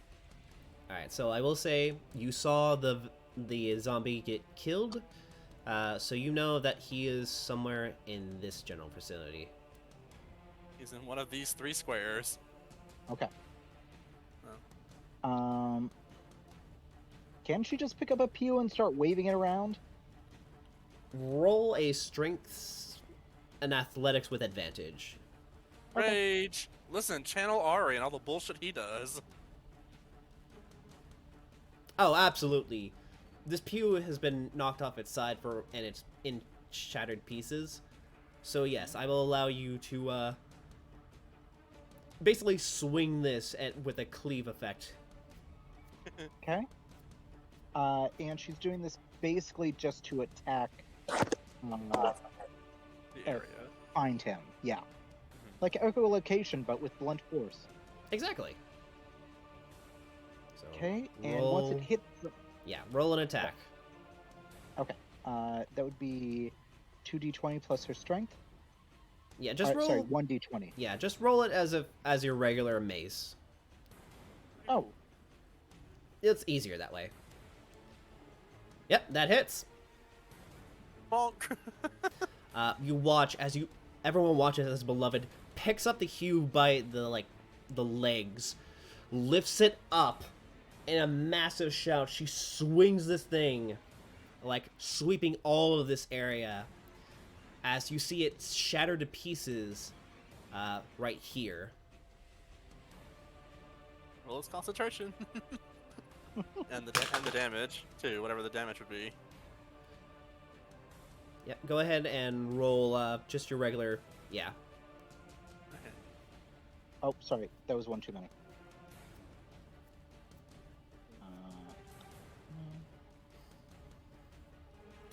All right. So are we counting that third one as your bonus attack? Yes. All right, then yeah, you managed to hit all 3 times. Because I'm counting that first one as the damage roll. Okay. Okay. You just lay into this guy. First concentration is a natural 20. Second concentration is safe. And his last 3. Okay. After just laying waste into this asshole, you actually begin to see blood begin to splatter against the floor and walls as his concentration falters for a moment, and Strahd is now a bit meddled, but he appears before you, and he's looking a little more irritated than before. Alrighty. It is now the undead's turn, as you hear a massive hiss as Strahd points towards Beloved.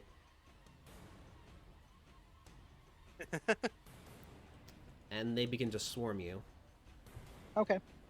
Let me see. What is my AC again? My AC is 15.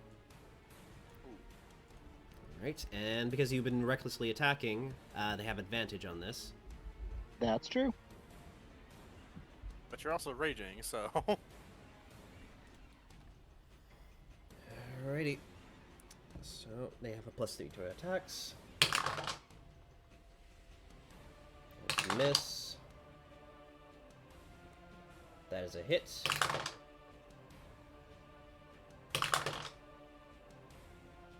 That's a miss. With advantage, that's... Alright. The two around you two of them managed to land a slam attack on you. One of them misses. These two over here are going to race towards Burn. And the two that are in the door are going to go for Johnny, because they have instructions not to touch Arena. Then Oh, how much damage did Beloved take? Sorry. give him a moment. Sorry, my throat's just really dry. You should Hydrate. drink milk. It's not related, but Beloved is going to take... the damage is cut in half, so you end up taking a total of 6 bludgeoning damage. That's after that's already been cut in half. Right. Okay. Alright. 2 of them are going to make slam attacks on Johnny. That's a 2, so it's a 5. And second attack, 3. So yeah. Johnny, you hold up your loot and you're just kind of bashing away these 2, like, miserable undead. Yeah. And they can't really get past you. It is now Bernardus' turn. Bernard. What is the fiddle made out of? I don't know. Fiddle. Gold. He wanted against the devil, honestly. Obviously. Good. Just playing the devil went down to Georgia this whole time. That's what this character is based off, I'm pretty sure. Yeah, that's the whole thing of the character. Yeah. I'm just making sure. I will have Burn. Seeing how damaged does Strahd look? You look over him, and as a free action, I will let you roll an Arcana.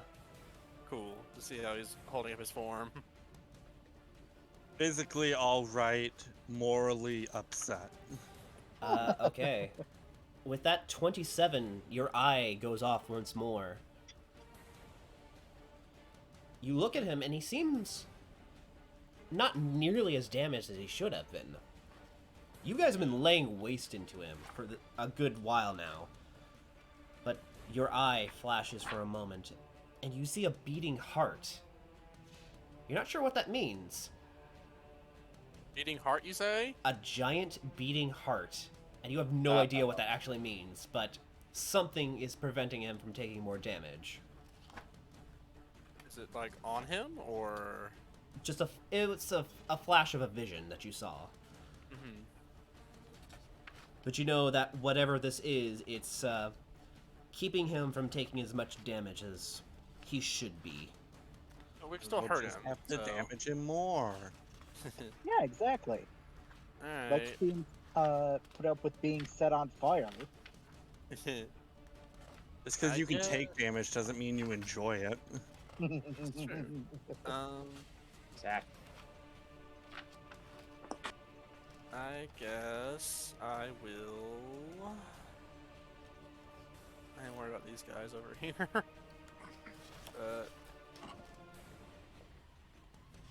Did Beloved hit any of these guys, or have they been untouched? They seem mostly untouched. Gotcha. The 2 in the top right are asleep, Yeah. and you have 2 zombies approaching you rapidly. Hmm. Well, as fast as zombies can be. Yeah.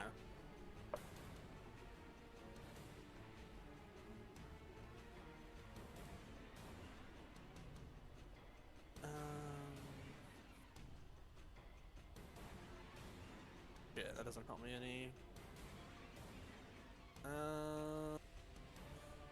Sorry, I'm just trying to make sure. That takes too long to cast. I'll cast this against Strahd. Okay. Let me just make sure he... And I will cast it at level 3. Okay, what's the save? Wisdom save. It's 16. 16. 16. I was trying there, duh. God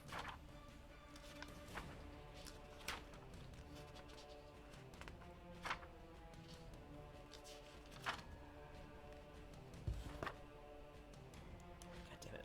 I lost my place. It's alright.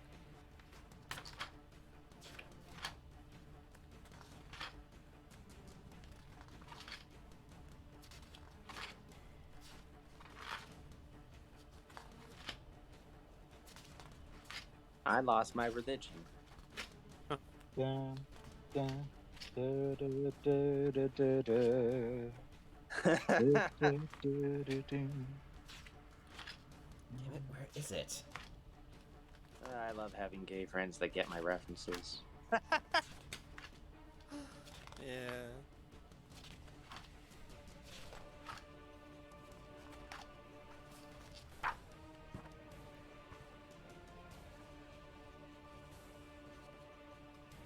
I'm so sorry. Oh, you're fine, dude. Yeah, well, we'll edit this part out of the recording. Oh, we'll edit it to make it longer. Just long pauses. Just put that elevator music in there as Strahd figures out what he's gonna do next. Okay, well, let me just roll to see what he got. That's a 2. Yay! Well, yeah, okay. Roll your damage. Should be 1d8 for each slot level above. Whoops. That'd be 4. Oh, 4d8 because they're past the 3rd level. Oh, come on. Bitch. You give him a killer headache, though. And I know on the failed save, I know where he is for an hour in case we need to run. Yeah. Oh, wait. He can't be invisible against me anymore. We already knocked him out of it, so shit, never mind. You can't do it again. Yeah, for an hour. As my other eye probably lights up. Yep. You know exactly where he is now. He's not gonna be able to get out of your sight. Yeah, for an hour. I would like to say, for flavor, the Mind Spike is he probably sees like an image of Vecna laughing at him. Because, fun fact, everyone, Vecna, in most iterations of him, is one of the only people to escape the mist in Ravenloft. Oh. Okay. So that's just Strahd some- is not that's happy just with that. That's just some extra salt in that wound. Okay. Like a Go ahead and roll general charisma. Not my song flute, because I am a wizard. 13.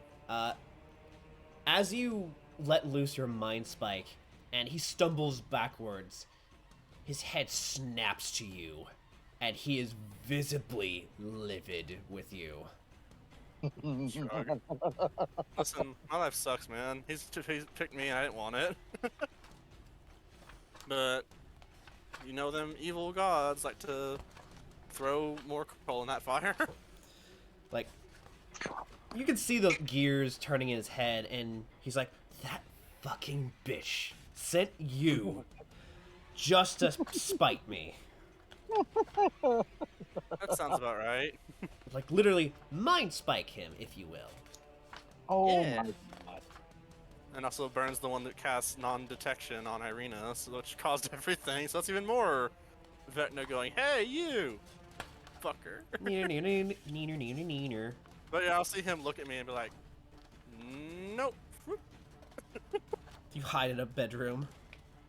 Well, hide by the door at least, so I can help out if need be. Okay. Actually, wait, this is an office, right? Would there be stuff to like look for in here? Possibly. I found a book in there, but that's about it. Like any more holy water and shit like that?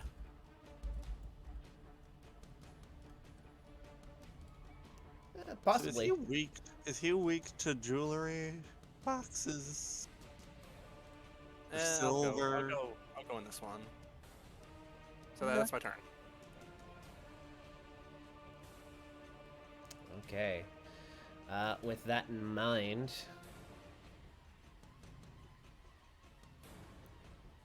it is now going to be Irina's turn. She still has That's an haste action. up. Yeah, she's still hasted, yeah. And she has that health potion. It's like a free action, honestly. Alright, so as her hasted action, she's gonna take that healing potion. So it's 2d4 plus 2, correct? 2d4 plus 4. Okay. 5. So grand total of Plus 9 back. That's something. Yeah. Someone listening in. It's John. Alright, that actually managed to put her back at full. Oh, sweet. As, well, the false life soaked up a lot of that damage. So, she's surviving. As a regular action, she's going to, she's gonna make her way over here. And seeing as though these guys are... She doesn't want these things to swarm you. And you're taking care of Strahd, so she's like, okay, keep them away from me, and I'll take care of the rest. She is going to take a swing. That's enough to hit the zombie. And like that, she just slices away at the zombie in front of her. And she's going to use another sorcery point to quicken cast Booming Blade. Oh, that reminds me. Did Strahd take any of the booming damage? Oh, that's Yeah, right. He did move. move. So you guys just didn't hear it because of the boom. But he does take that additional 6 points.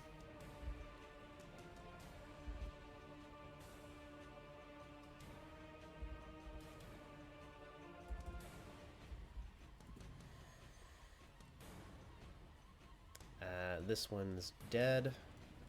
Bonus action. She's going to make another melee strike. Because Booming Blade lets you take an attack as part of the spell, so... Yeah, I don't even need to roll damage. With the psychic damage from Shadow Blade is still up, so each one of these has to roll additional 2d8 to it. So let me just, for flavor, see what damage they would have taken. Yeah, no, she's laying waste to anything that comes her way. And people say sorcerers are only just gift wizards. Oh no. Oh, so she's a sorcerer. She said sorcery points earlier. Well, yeah, but you won't say exactly what it is. She never said it, though. Yes, exactly. All right. With that, she's going to... let's see, that's all she can really do right now because of her... because she used all her actions. So, yeah, it's now Johnny's turn.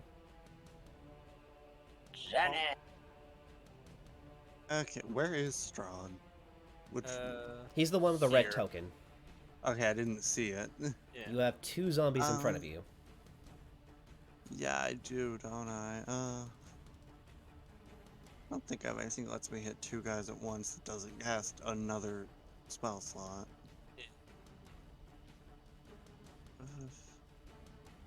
I mean, are you a strong boy? No. I need the bathroom. I'll be right back. Alright. I'll just shank one of them. Actually, just double check, because zombie stats are garbage. Yeah. I mean, you could side swipe them Oh. or... Look at that, 8 is exactly what you need. Or damage. Alright, pretty sure that's Probably the one that was... weaker one. Yeah, you just needed 1 hit point to kill that one. The other one Right. seems unfazed. Yeah, so... Well, I can only hit one of them at a time, so. Alright, Okay, it's Dr. Pepper's turn now. He'll totally help you. alright. Pepper, what you gonna do? I'm going to run away. All right. Like, there's a candle over here, yes?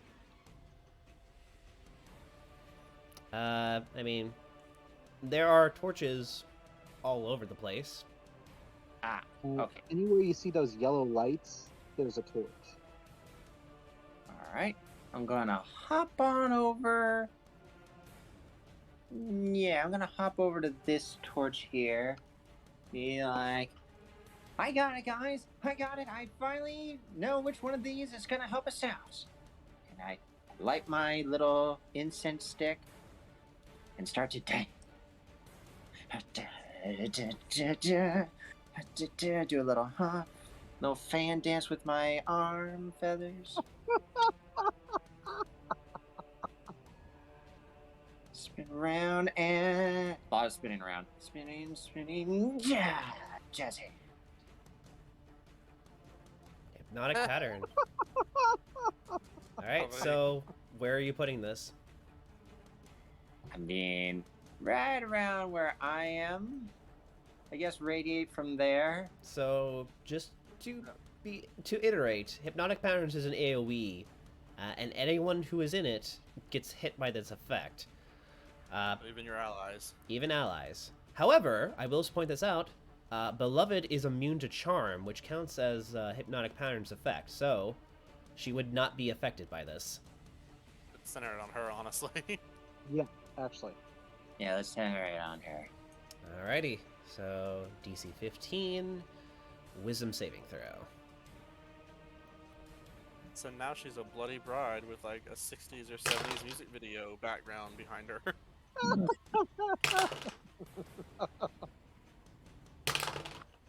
Just this cheerful hippie dancing in the background as she's being an 80s slasher movie in the foreground. It's like, even the zombies are probably like, oh, that's offsetting the mood a little. Okay. Two of them are hit. Strahd, he has a plus. Ooh, that's +7. That's a 19 on the die. He passes. He's fine. Damn it! Well, you got at least these guys, so we can just focus on him. Yes. That actually does help. Thank you. All right. So two of the zombies surrounding Beloved are incapacitated until taken damage. But now it's the start of the turn, and it is now Strahd's turn. Okay. All right. Let's see. I'm gonna roll a d4 to see who he's gonna prioritize, because he's pissed at Beloved for, smacking him around so much. But at the same time, he also wants to kill Bernardus just on principle alone. Yeah. But then Also again, Irina. his beloved Tatiana, aka Irina, is so tantalizingly close. All he needs to do is just get serious in this fight, and she's all his.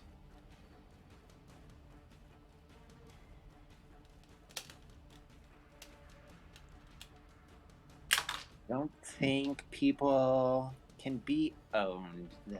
Okay. He's like, oh, the hell with this. As he's going to continue, he's using his bonus action again to Misty Step. And he is going to attack for real now. With Okay. She has a +2 to her AC because of haste, so remember that. with 2 unarmed strikes and 1 bite attack. Alright. Alright. Remember that. He has +9 to this. Irina has +2 to her AC. Let's roll. That's plus. This is a +9. That is a 17. And she has 18. As Strahd, almost with lightning fast reflexes, goes in for a swipe, but Irina parries with her Shadow Blade. Strahd goes for her second strike. that might hit. That is...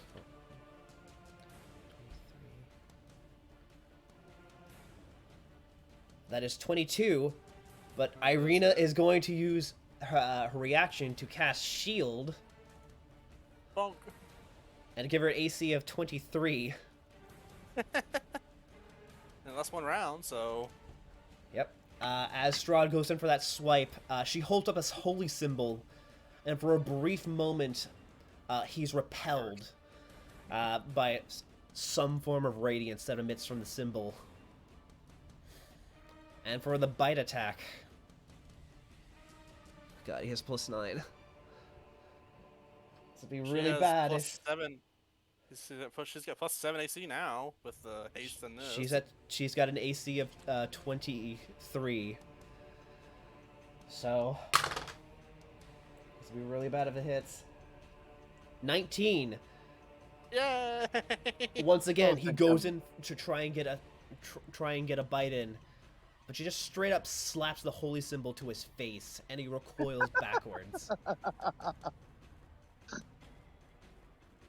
Beautiful. All right, Strahd's looking pretty irritated that he's being played a fool.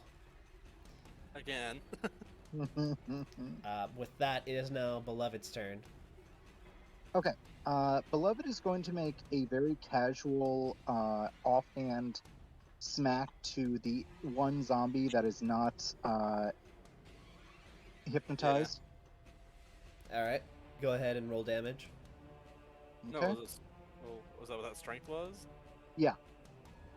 She just unarmed attack. No, real damage, he said. I thought. Yeah, I know.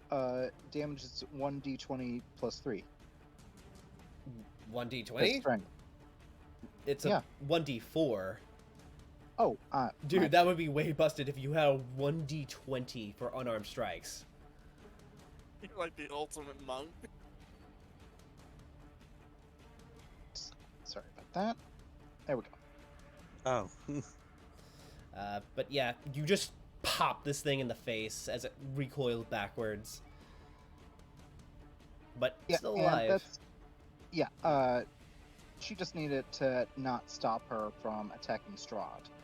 And I am going to,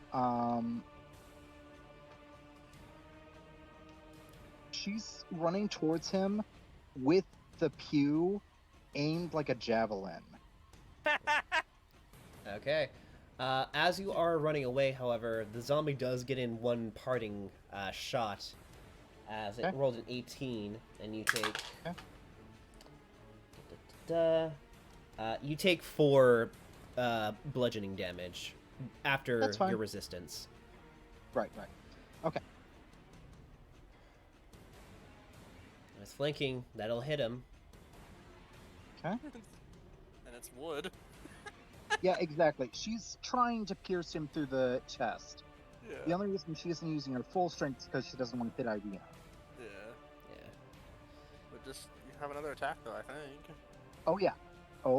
So, what she's going to do is she's going to keep pushing it in. All right. As you do so, you're trying to push it off, but he's actually physically resisting at this point. He's actually putting a little bit more effort, and he's like, okay, I need to get fight serious now. As you push in the pew, he snaps off the part that was puncturing him.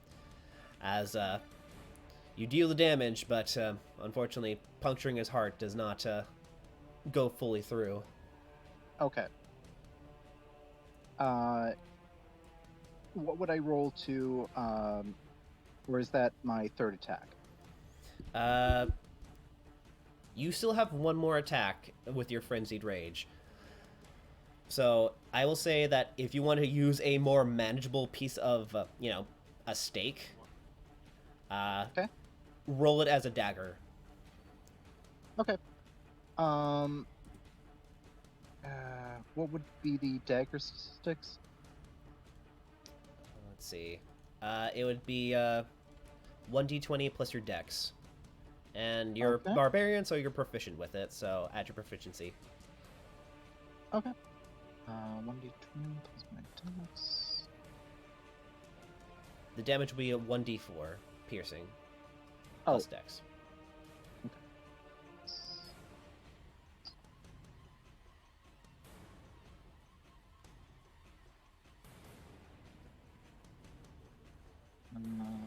I think that's... Okay, there we go. Ready? Go ahead. Okay. Roll damage.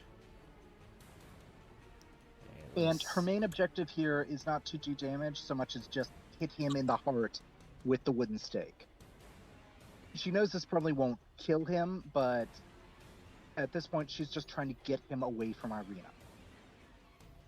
Okay. So it is a wooden stake. As per rules of vampire weaknesses, because you did manage to hit, and I didn't think to actually apply give shield to him. Swear to God, if we fucking kill Strahd on our first encounter. You managed Get to it. paralyze him. As the stake in his over. heart causes him to seize. For this turn, he is considered paralyzed.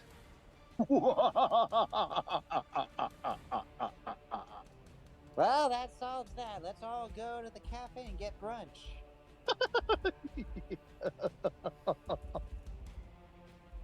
Okay.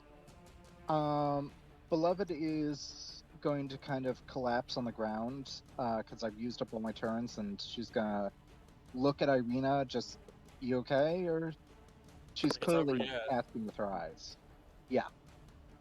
All right. It is now. Let's see. Those are asleep. That one's still up. That one's still up. It's now the zombies' turn. They are going to make another strike.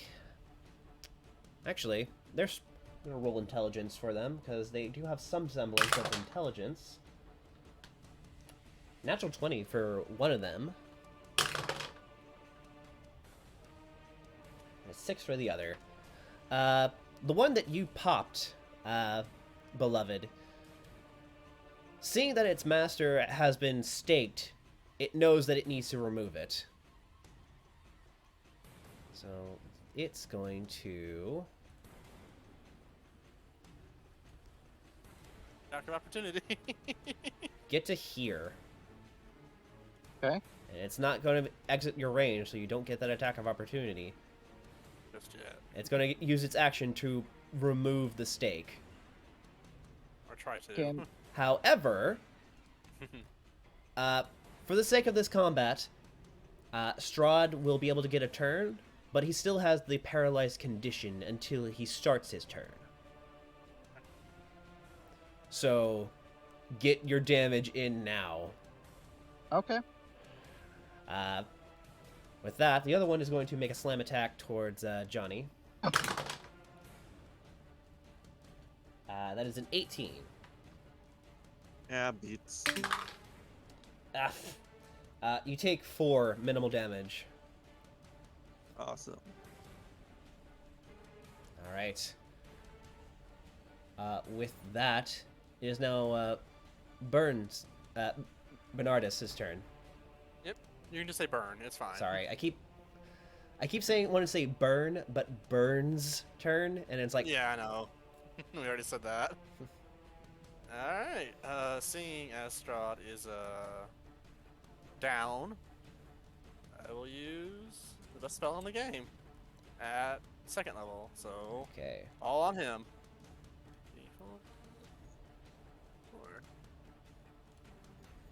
And then shout out to Irina to hit him now and hit him hard. Okay, kind of feature. So, let's see. I want to see if he takes any extra damage. Creature automatically fails strength and dexterity saving throws. Attack rolls have advantage. Any attack hit, the creature is considered a critical hit if it's within five. Oh! If it's within 5 feet. Oh, that's why I told Irina to hit him then. Yeah, she's the one who's got the nuke for a weapon. And he's right in front of her. Very vulnerable. Alrighty. So he's eating that damage, that's for certain. Alrighty. It is now Irina's turn. She still has haste up. Oh god. Yep. I'm actually legit worried that I actually overpowered you guys, and you might actually kill Strahd. We'll We miss did him. it. We saved him. We'll miss him probably. He's Look, he's a freaking vampire and the boss of the game. This will not be the last time we fight him, no matter what happens. Okay. Well, you So- say that. Alright, so Irina, so she has her action and a bonus action, and a Another hasted action. action. Yep. So she is going to use her hasted action. I'm going to just keep using the rapier for the stat. This is with advantage. Yes. That hits. This counts as a crit for the damage-wise. Oh, wait, no. I keep... That's a D8. I gotta... There, so it's 2d6 plus her dex, because of the crit. Boo! Fucking hell. Can we use the other one? Yeah, you know what? Fuck it. I'm gonna use the 12. Yeah. So that's a 12 plus the 2d8 for the Shadow Blades, which doubles to 48, right? Because of the crit. So roll 2 more. Uh, Oh my as God. as her action, she's going to attack again normally. With advantage in flanking. So 20. 9 plus 4, that is going to be 13 damage, plus another 4d8 for the Shadow Blades. And as a bonus action, she's going to again quicken spell Booming Blade for a third attack.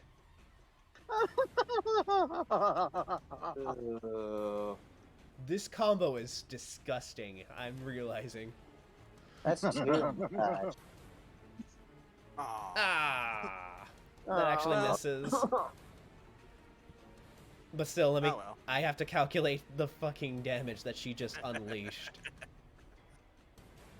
All her pent up emotions.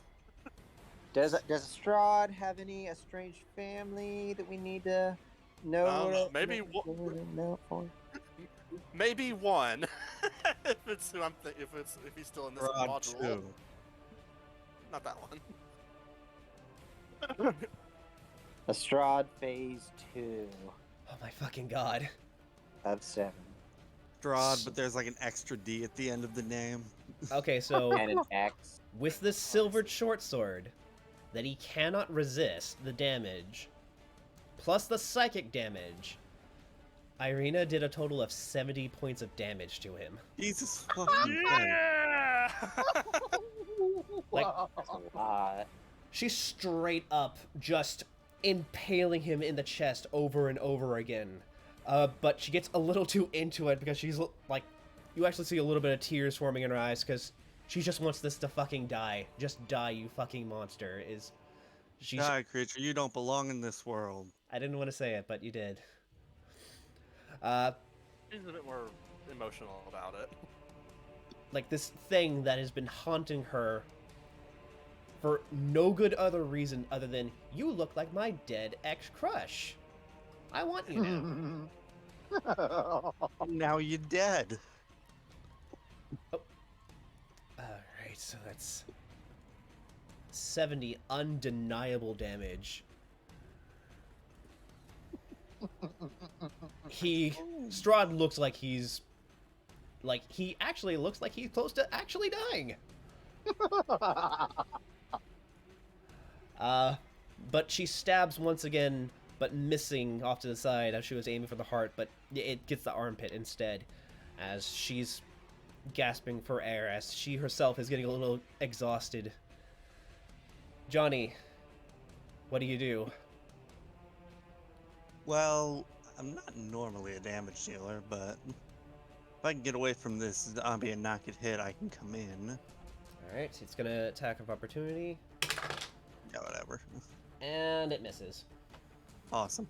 I'm gonna go ahead and give him a good shank, but then also use my psychic blades along with it. Oh, Shadow Blades too, huh? Wow. Yeah, I have psychic blades. It's a thingy from my college. Wow. Back in my college days. Okay. College game magically talks into creature's mind. You hit a creature. weapon 3d6 because I'm level 6. Fucking shit. Also, I don't think Strahd even knew, like, paid him any mind because he'd been down here the whole time. It's like He doesn't even know who I am. I just showed up and stabbed him in the face. it's like he's like, is that a fucking satyr? Ah! Fucking god. That's 15 undeniable damage.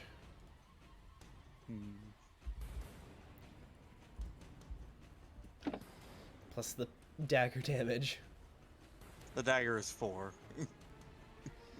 Anything else? I think that's all I can do. I don't think I have any. I did have a question. Can Johnny read from the book of the special book as a bonus action because he's a bard? That would be considered okay. using an item, and that requires okay. an action, unfortunately. Oh. I mean, honestly, you did more damage with the fucking psychic blades, so It's fine. why don't you use that more often? Because I haven't been able. Because I have to use a weapon attack. Weapon, pretty much. And my only decent weapon is a stabby dagger. It doesn't say it has to be a melee attack. You could use it with a freaking crossbow if you wanted. Yeah, but I haven't. I've only just got it, and the crossbow doesn't do very much. And it has limited bolts. Fair enough. All right, okay. Dr. Peppers. This is the last round before Strahd can get back up, and he, well, Blow his ass out. he might try something. Get back up as in away from a restraint or Consider this do or die, because you have Do one as much chance. damage as you can, pretty much. Because we might be able to kill him, at least temporarily, or he could get back up and use his OP final boss powers to completely wreck our shit. oh. Well, No pressure or anything, but it's all up to you to whether we live or die. oh, okay. Well, in that case, I spit out some screws and toss them at him, right at his face. God. Oh wow. Crown of Madness. That doesn't do any damage though. I just want to reiterate. You know how we keep saying we're surprised of certain characters not having immunities? Oh my god. He didn't expect us to get this far, so he didn't plan on defending for much. Yeah. So apparently, Crown of Madness counts as a charm, which apparently Strahd is not immune to being charmed. That really help us here. I It mean, means he now he can't- can't do anything. It means that he's going to use his action to only attack and not, you know, Other stuff. just use fucking Circle of Death on everyone. Right. He can't do anything. See, Johnny gets it. So let's see. He needs to make a Wisdom saving throw. On account of the fact that was he's worried about everyone. on account of the fact, I'm gonna say he's a disadvantage because he's just got fucked up really bad. Also, he's Oh, yeah. like sort of paralyzed. So, well, it doesn't say that he's disadvantaged to Wisdom. I'm rule cooling this. Alright. We're all just around kicking him. Pretty much. That's the JoJo meme. Yes, exactly. All right, that is the first roll is a 19. Second roll.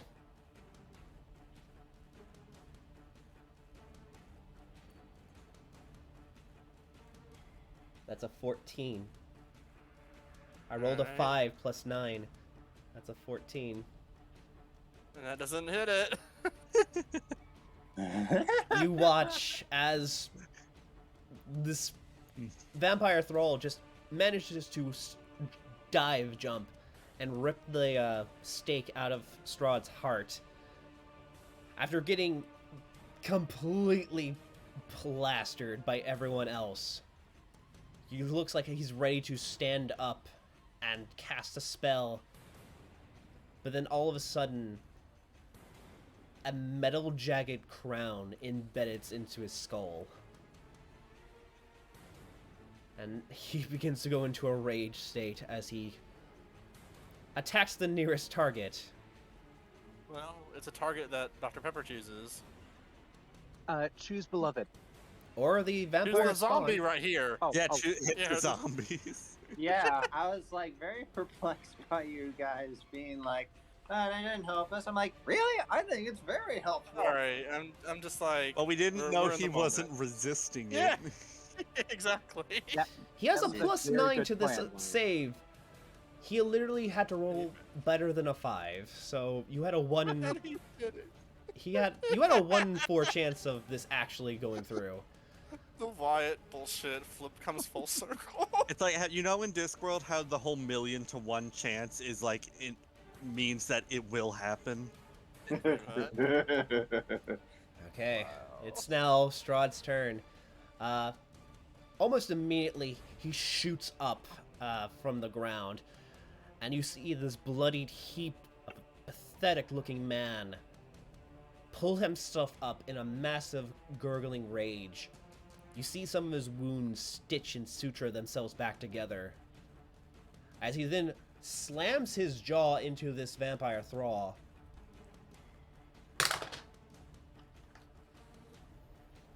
That hits, and the damage kills it, as he heals for that as well.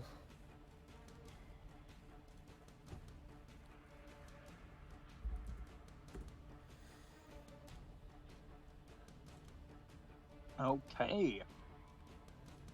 Is dead. He is... Strahd can only make 1 attack in this state of mind, so that was it.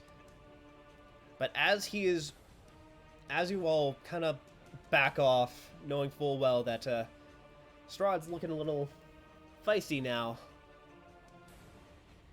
you all watch as you and hear as someone from outside goes, "Huh!"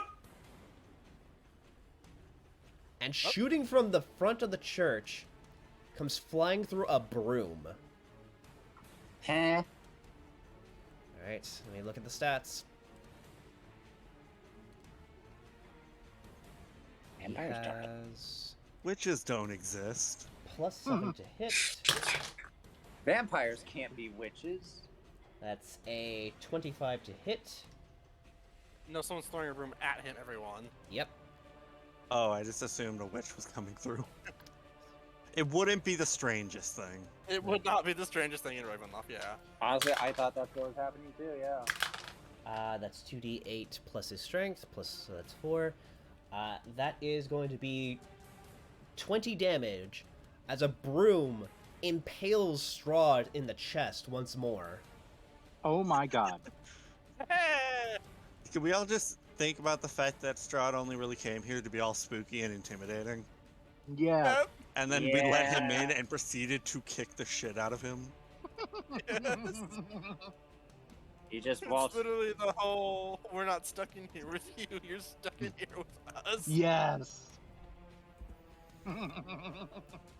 Power There of you go. dumb luck. As you all Yeah. hear from outside, someone shout out, "Sorry, love. Can't let you do that." As stumbling forward becomes this hulking man making his way towards the entrance of the church.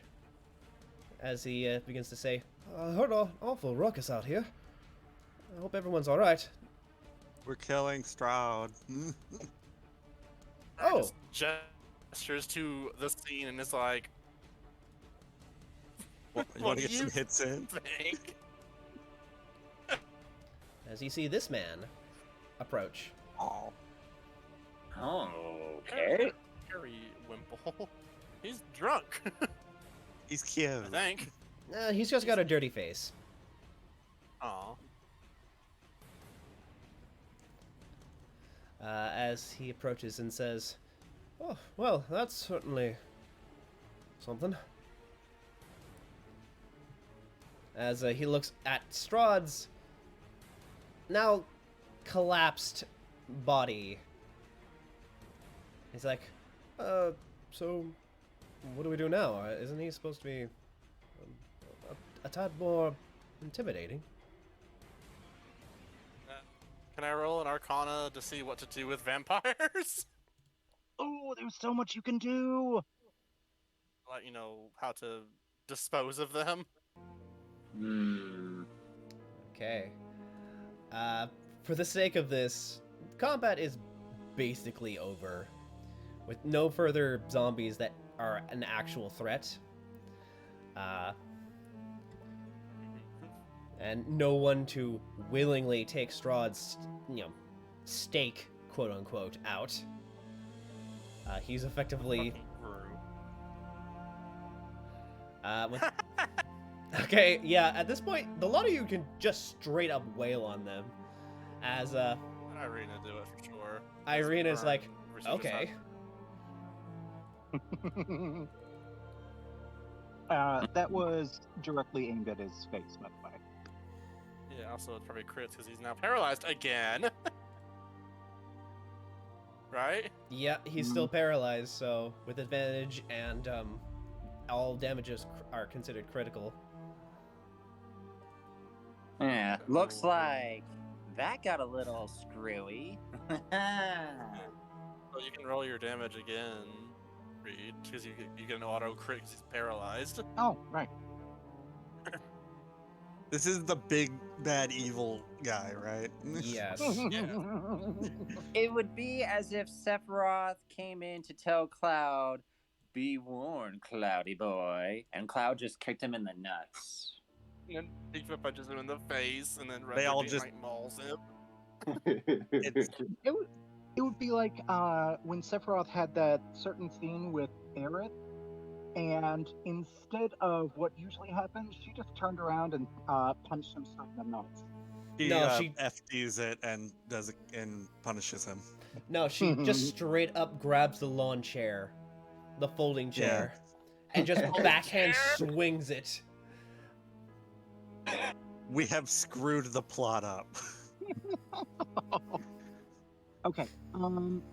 Actually, At this could someone point, phone our- oh go sorry, ahead. go ahead. He stopped to let you do it. Okay. But The lot of you just continuously begin to just pummel this thing, as Burn, you think to yourself, okay, this can't be that easy. yeah. As you think to yourself, and you think, you're trying to Heart. look for some form of like secret to his true immortality, Yeah. and then it appears to you. No. You see a coffin flash between your missing eye. His coffin, which would If- probably be at the castle. If you want to Yeah. truly kill him, you need his coffin. Right.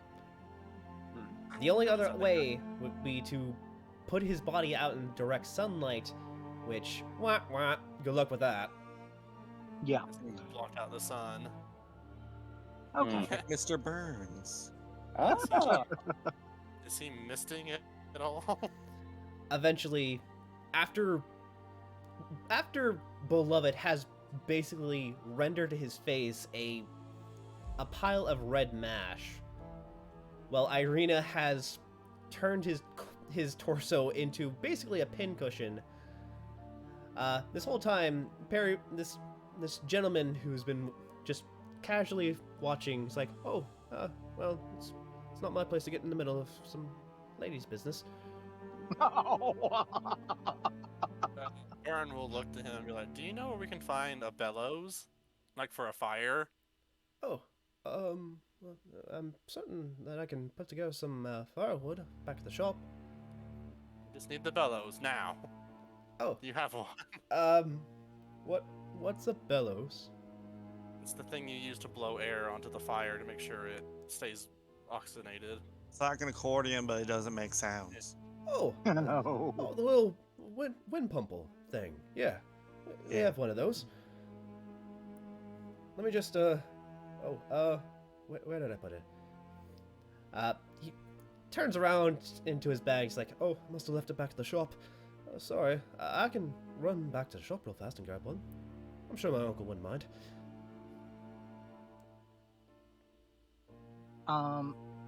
Who grabbed the chainmail shirt?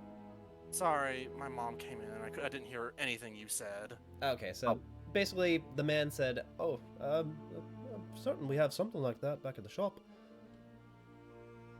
If you didn't tell what I'm trying to do, I'm trying to like suck up the misty form of Strahd into a bellows. Ooh, that's creative. We did that in our Ravenloft. We did that shit a lot. It is very effective. I mean, I don't know if it would work, but if steel is good against him, we could stab it into him in the ground to pin him, like in the classic game Silent Hill 4. Yes. I don't Okay. think I have anything to do what I want, so Sorry. Just Like, I don't know if that would work also. Who is holding the chainmail shirt? I think Burn has it. Okay.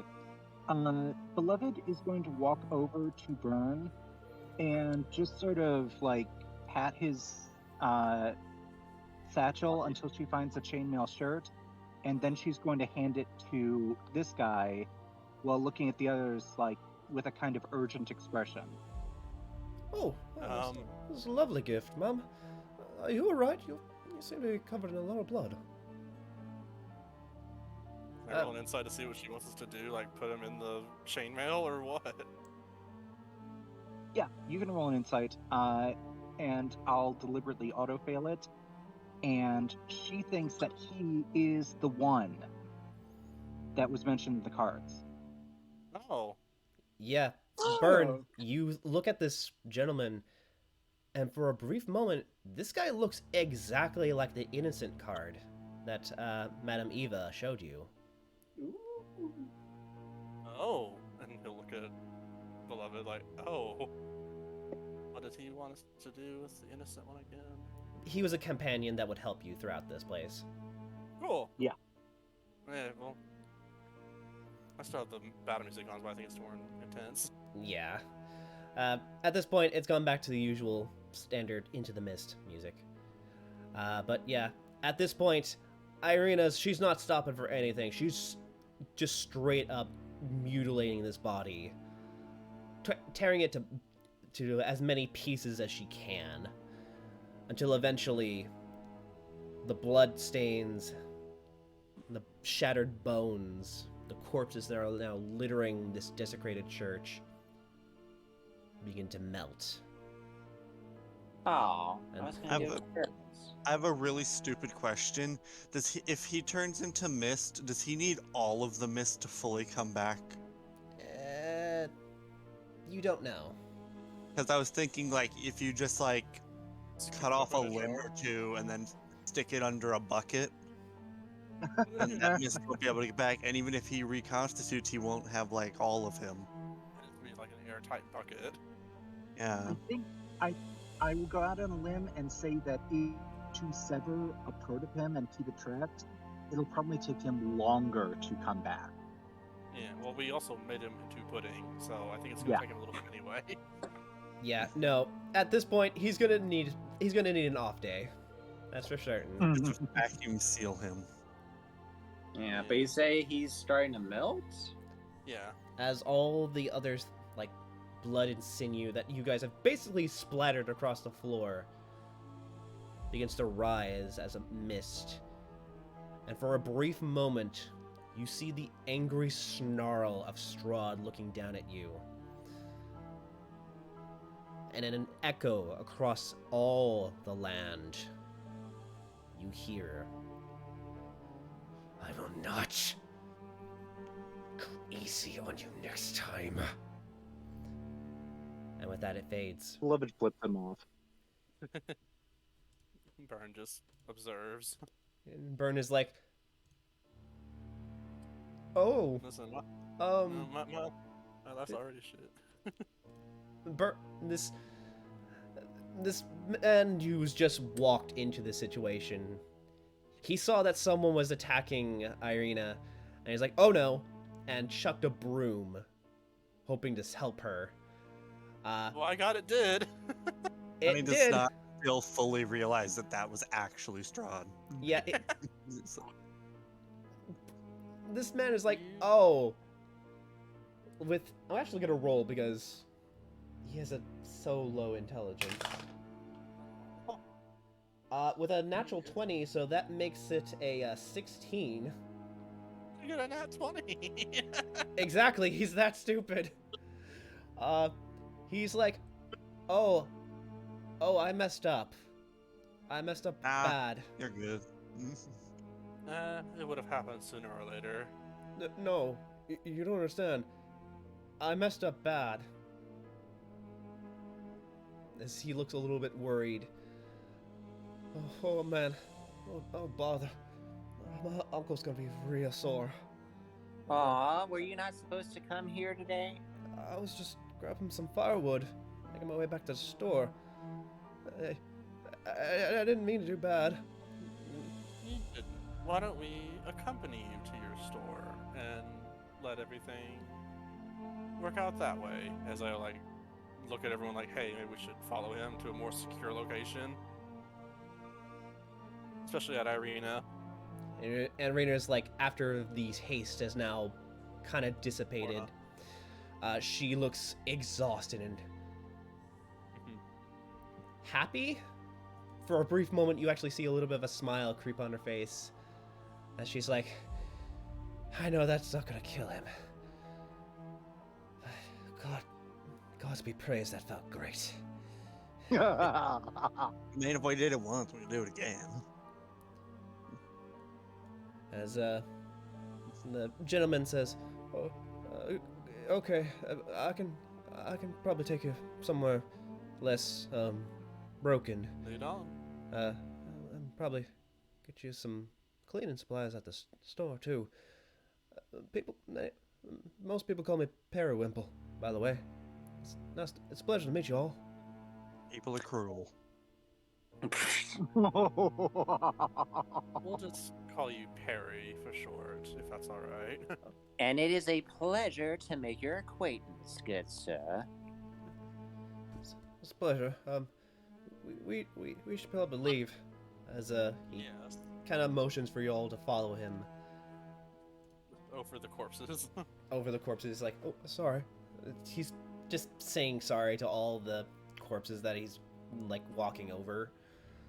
And Irina- leave them, they'll feed the flowers. Yeah, Irina kicks one of them as she follows afterward. She says, Periwimple, you're far too nice for any of these ilk. It's like, oh, well, I try to do my best. Ma'am. Looks... Manners are Us important to with the keep up undead. with. We're in the void again. Let's scroll up. No, I mean, because there's no Oh. map. It's just the default map. Oh, before I forget, as they are leaving, Beloved is going to hand Dr. Pepper's the book Blade of Truth. Ooh. I have been trying to upgrade my knifing skills. And she will hand Burn the book Thought of the Ultimate Inquisition. What of the Ultimate Inquisition? I think it says Thought, like THOUGHT. Of the Ultimate Inquisition? I believe so, yes. Not THOTF. I know. Yes. And my book was Sword of Truth, or A Blade of Truth. Blade of Truth book. Yeah. I believe if you study that, it will. I'm not quite sure what Gray's plan for that is, but it seems to fit both of your themes. So I figure it's worth a shot. Indeed, it is. And he just. Thank you. Yeah, thanks. I'll start thumbing through it now. Oh, excuse me, pardon me. Wait, wait for shit, I Randall should to mention go. this. And he pulls, Yeah. Johnny pulls out the book he found. I don't know if it's useful. It might just be like church things, but it's just like a book of hymns, right? Yeah. Who knows? However, Maybe it'll It's use it. there are potential things that you could find out. I won't spoil anything, but knowing more about the religion that was forsaken in this realm might be a good idea. Especially for someone, of the music inclinations, trying to. To become a Christian rock artist. Hey, there's a market for it here. I mean, also, it's a religion of the sun, and the guy hates the sun, which is like, I don't know, might be useful. Yeah. Does Satan hate Christian rock? Everyone hates Christian rock. I mean, yeah. Oh. All right. As you lot are making your way, back to Parrot Wimple's shop, quote unquote, to his uncle's. Arena begins to speak as she says, "I say we have about a day before he gets back on his feet." Alright. Beloved just punches herself, her other hand in the palm, like a bring it on kind of gesture. Case in point, I don't think we should be. We're far too close to his keep. If we want to be able to actually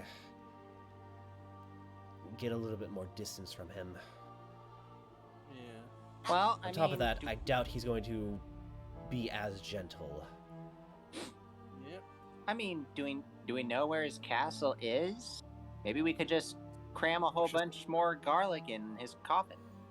She, Let me just point up to the giant castle. yeah, the giant castle that casting a literal shadow over this village. Hide in the coffin and then pop out like Age of 47. Odds are, I did actually have a question for you, Gray. yes. Can someone roll Arcana and see if Irina can imbue her blade with any kind of power because she soaked it in the blood of Strahd while casting a bunch of really damaging spells? Ooh. Burn, you can roll Arcana with advantage. You're the best at the Arcana. Everyone else is not. When? I have nothing. I can persuade and intimidate people. That's it. That's pretty good. I haven't used either once. You should. But we haven't exactly been conversing much. Was that 18 your roll? Yeah. Okay. You look over at Arena. You get the feeling that that she probably won't be able to imbue a blade with Strahd's blood, an accursed being's blood essentially counteracting. However, you do notice one thing. As she's wiping away like the ilk that she's gathered, you again see those 2 puncture wounds on her neck. You think if she is getting any potential boon from Strahd's, evil. It's basically the effect of having a cursed being like Strahd influence your life. It's already doing its part. Yeah. So it's like Blade. That's where I reveal that Arena is a subclass from the Grim Hollow, and her subclass is called, if I remember correctly, The Wretched Bloodline. Ooh. Spooky. So she's basically cursed by Strahd, essentially. She's She has cursed a to. curse mark. She's essentially cursed to look like Atiana, and as a result, it will always draw the ire of, she's always going to be hunted by Strahd. It's like Sasuke. Oh. And this kind of came to a fruit when she actually survived the first 2 bite marks. Speaking of which, she actually levels up in this fight. Yay! So now she's yeah, level we should- 5. Wow. I know it would probably be a lot to ask, but we did beat Strahd. A lot. And also, Wimple actually assisted in that fight. Full I got levels the up. He's gonna be our new tank. He is technically a gladiator, so Yeah. He is So- going to be a brick wall. he already So- is. The 2 of them level up then? They get stronger. Okay, great. He's a brick. I mean, you technically really didn't beat him. But we survived the encounter. You have and- survived the encounter, so your NPCs that you are going to be gathering have gotten a lot stronger. Also, Yeah. can we give Perry Wimple the chainmail if what's Yeah, her we name did. didn't want it? Already Okay, getting it good. Yeah, already Yeah. So here's my decision as a DM. Mhm. I think it's stupid that you only get 1 companion. There's Yeah. literally no reason why you can't have an army. Yeah, fuck that shit. We're gonna have the entire town beating the shit out of him. Listen, how do you destroy a monster in an old movie? An angry mob. Yeah. I will say that the only reason I would not advise that is because it's been tried to death before. Literally. I mean, I'm not going to give you an army, but you will have NPCs who can hold their own. Okay, great. Yes. Because it's, Fantastic. yeah, it's just a couple assistants. Okay. It helps flesh out the party, seeing as we are a bit of a weird makeup already. No, I think we got a theme going. A ghoulish we thing. literally buff one person and let them go to town. It Jack worked. one and then throw him in. Strahd. I mean, she's a melee nuke of a sorcerer. That's what she's built for. Yep. But yeah, I think it's funny that Strahd just got his shit kicked in by technically the weakest of this party. Especially the one he's most interested in. Yes. But yeah, Wait. to Hey, wrap this up. girl. Yeah, I'm gonna start wrapping this up because it's getting a little Okay. late. As a lot of you are continually walking, Irina begins to say, "All right, I think I have a bit of an idea. I've heard Yes. rumors, and somewhere in Barovia there's a vampire hunter. He's been in hiding for a while, but he inspires people. The mere thought of an actual vampire hunter lurking in the shadows gives people a little bit of hope. If we're gonna actually put this monster down for good, we need a professional. No offense to a lot of you, but every day, we can't keep this up every single day, and he's certainly not going to be as gentle the next time around he shows himself. If at all, he just doesn't just flat out kill us right out. That'd be rather anticlimactic, I think. I think the only reason why he hasn't just outright killed us is because he's bored. There's rumors of tales that in a single instant Strahd could wipe out an entire village with just a snap of his finger if he wanted to. His mere presence damns this entire land, forever lost in the mist. He's a few steps away from flat out being considered a god at this point. Well, let's require worship. Or fear. And right now, all of Barovia fears him.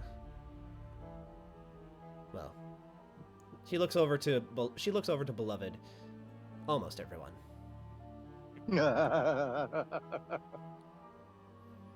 Regardless, I think I know where I want to go next. You don't, like I said, you don't have to come. This will be your own choice, but I'm going to be heading out to one of the villages past this village called, DM checking his notes. What's that village called? Vistilla. Am I saying that right, Reed? Yes. Yeah. I've heard rumors that there's help, a resistance of sorts, that resides there.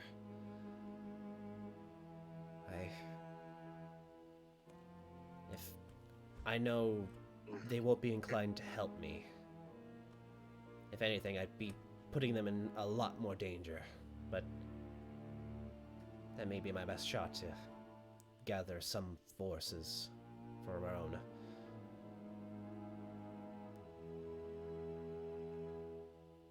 As for the lot of you, you're free to do as you please. There's nothing left for me here, so I do not intend to stay.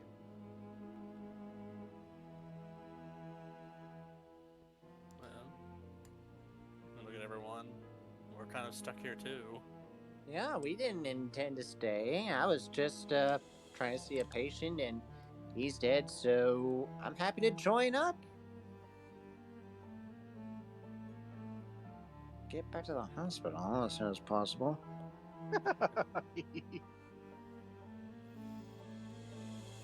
We're here, Periwinkle says as he stands outside a shop. As he opens up, you hear a rather grouchy old man begin to shout, "Periwinkle, where the hell have you been? Did you hear what just happened?" As he looks over and says, "Oh," as he looks at a lot of you, "Oh, adventurers." He looks over to Periwinkle and he says, "What? Why? Periwinkle, We were get inside." attacked on the road, and he helped us. That's all. Well, aren't you lucky then, that lot?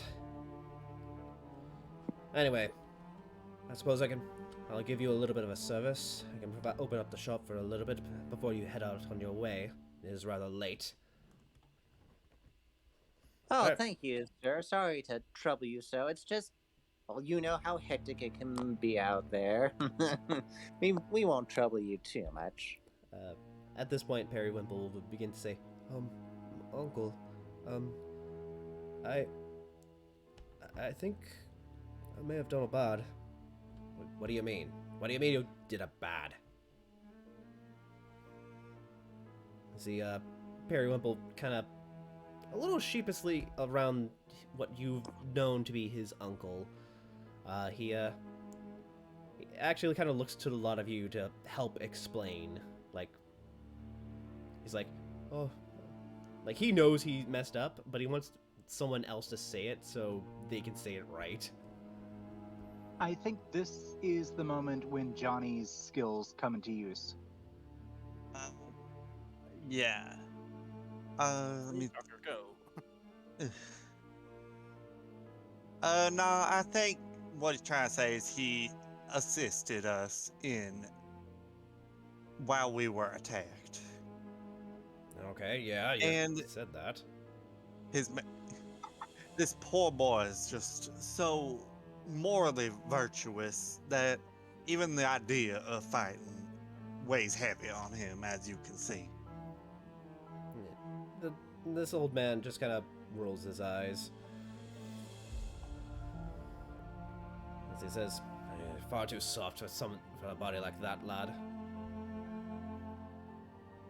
You've been throwing out undead ilk out of my shop for years now. You would think you'd get a little bit callous to it."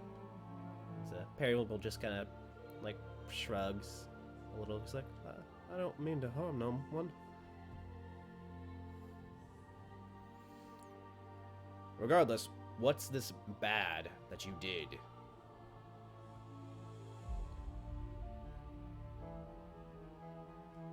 Hello? If Johnny doesn't say anything, then Beloved's just going to point at the castle and then punch her fist again. Okay.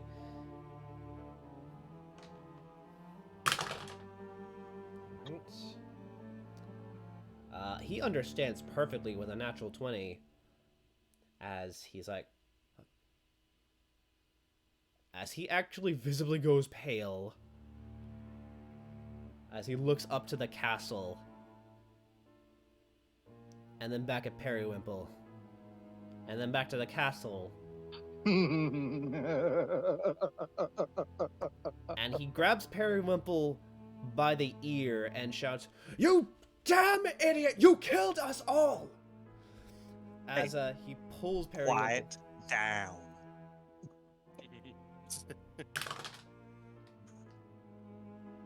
Well, he'll have advantage on this because he's more afraid of Strahd than he is of you. But yeah, it's kind of hard to beat a fucking 27. Not like, yet, boy. He did what he thought was right. Yeah, you get up all up in his business, and you're just oozing Faye. And he's like, God. So he's like, "You damn adventurers. You don't realize just how badly we're all fucked." As he's now pacing around his shop, thinking what the hell they're gonna do. We can't stay here. We can't run. There's nowhere to run. He's going to kill us. You understand that, No. don't you? You get it through your thick skull, Periwinkle. You killed us. Periwinkle's just mortified. It's like, he was gonna hurt Irina. And he looks over to Irina, and she's just like, "Yeah, what you gonna do about it, bitch?" You get the feeling that they have some history a little bit, and well, this old man probably doesn't like the idea of having this cursed woman near his shop. It's like, "Boy, I told you. Get that witch out of your head." But here we are! And now we're in the thick of it. So, what the hell are we gonna do to fix this, Periwinkle? So, we can run. Run where? Run where? There is literally nowhere in Barovia that he will not find us. Well, you could join up with us in taking on his castle and killing him in his coffin. I'm an old Better to man. die on your feet and live on your knees. I'm an old fucking man. My entire business is trading with Vastani. To trade with people here. So you got nothing left to lose. I've lost everything. That's what he said. Yeah, I'm glad you agree. Periwinkle will actually speak up and say, well, we still have the wagon. We can travel along with these lot and get away from this place. I don't like it much.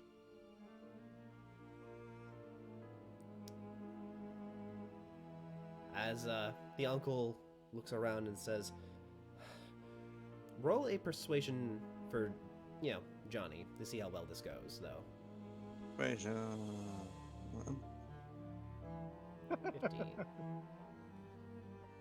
that was technically me rolling a 5. Listen, that's how it is. That's how we do.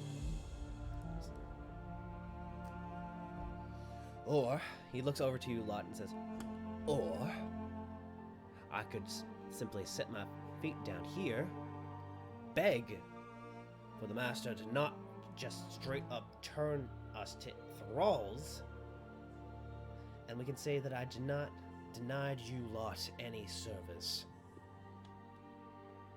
I'd say we have a better chance of surviving then. You know he'll know you're lying.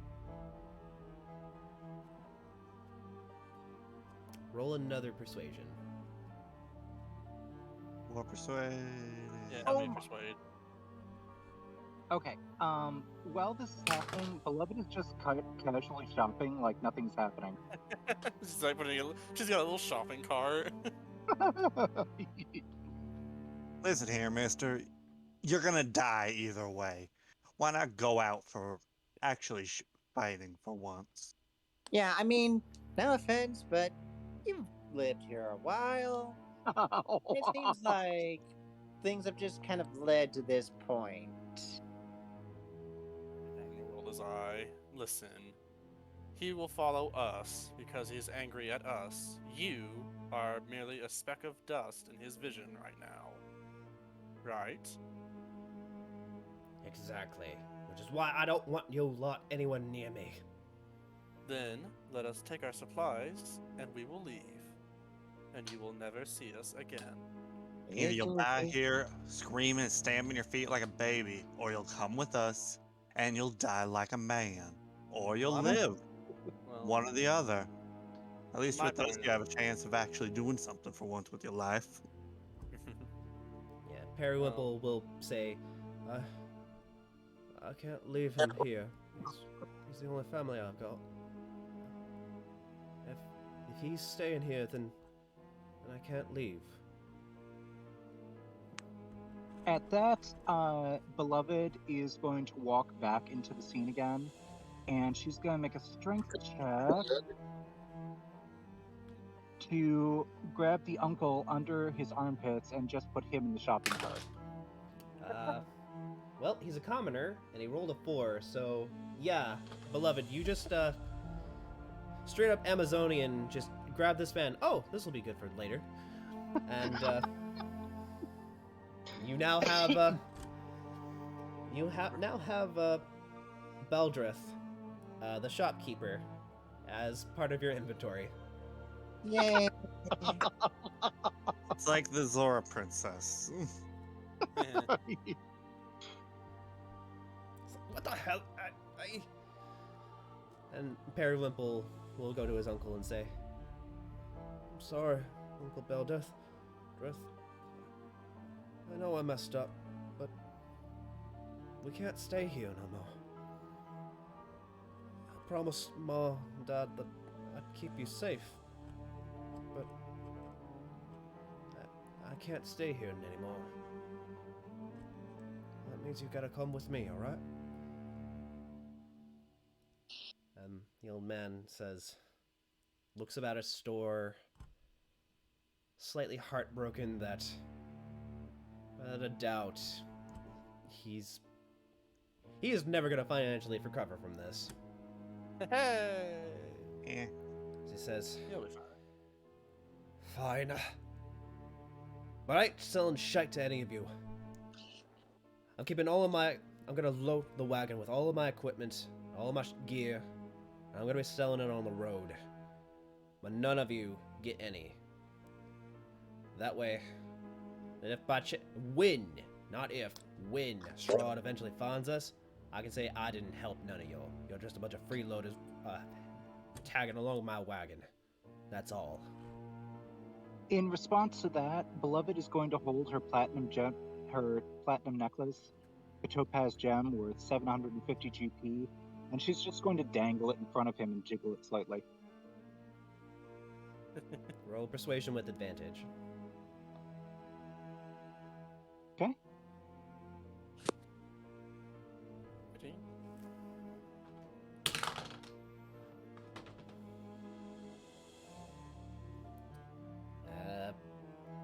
He looks at it, he looks at you, he looks at the bloodstains on your dress and the copious amounts of death that you probably have committed, and looks at Periwimple, who doesn't seem to be the bodyguard of this shop anymore.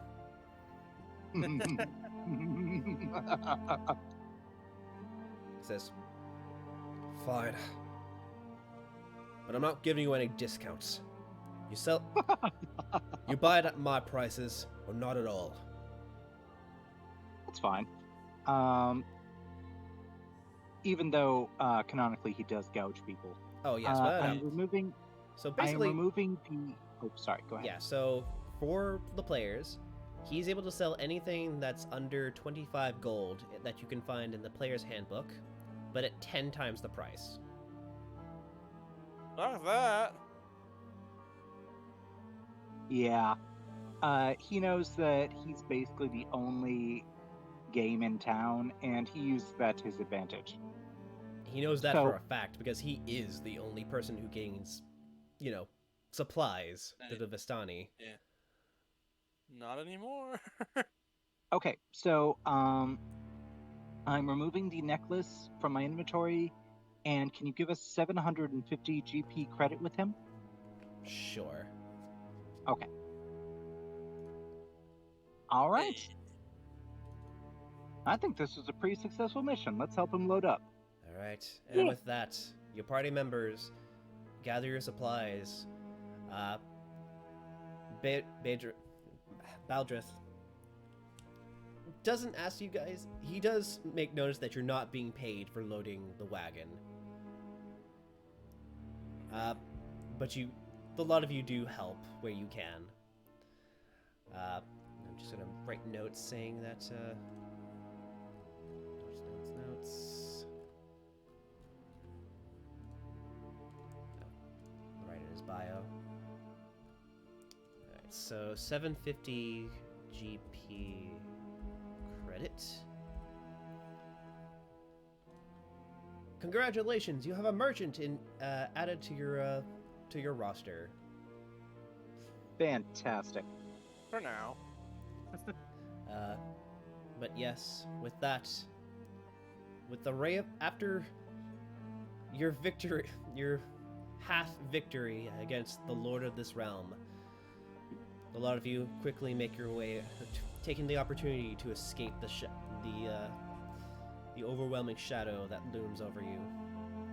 But as you guys gather your supplies in the wagon, and the horse carriage makes it off into the mist, that is where we'll call it for tonight. Yeah. Okay. You guys we did fucked great. up Strahd. Yeah. I mean, We couldn't have granted, done it if you- granted, Sorry, go you did notice that he was healing throughout the majority of this fight, Yeah, fair enough, but because it's honestly pretty unfair. It's the main reason why he's so hard in this game is he just flat out heals at the start of each of his turns. yeah, I know. We in mine we got rid of that thing. That's how we were able to like have a chance against him. But yeah, it makes sense. He's like the big bad of this module. He's got things up his sleeve. But yeah, suffice to say, if you do fight Strahd again, Don't. he's going to be going all out. That was a pre-warning. He will actually prepare to kill you guys. Got it. Noted. But with that, yeah, thank you all for watching. I do believe next session...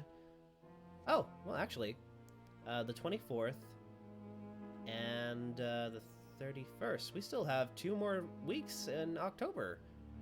Yep. So yeah, Don't feel like it. it feels a lot closer, that's for certain. But yeah, Yeah. so potentially 2 more episodes of A Curse of Strahd. Look forward to it, everybody. Hope this is fun for Yay. everybody. Mhm. Yeah. But yeah, It's fun to play a different kind of character. so bye YouTube. I'm gonna end the recording here. Later. Bye.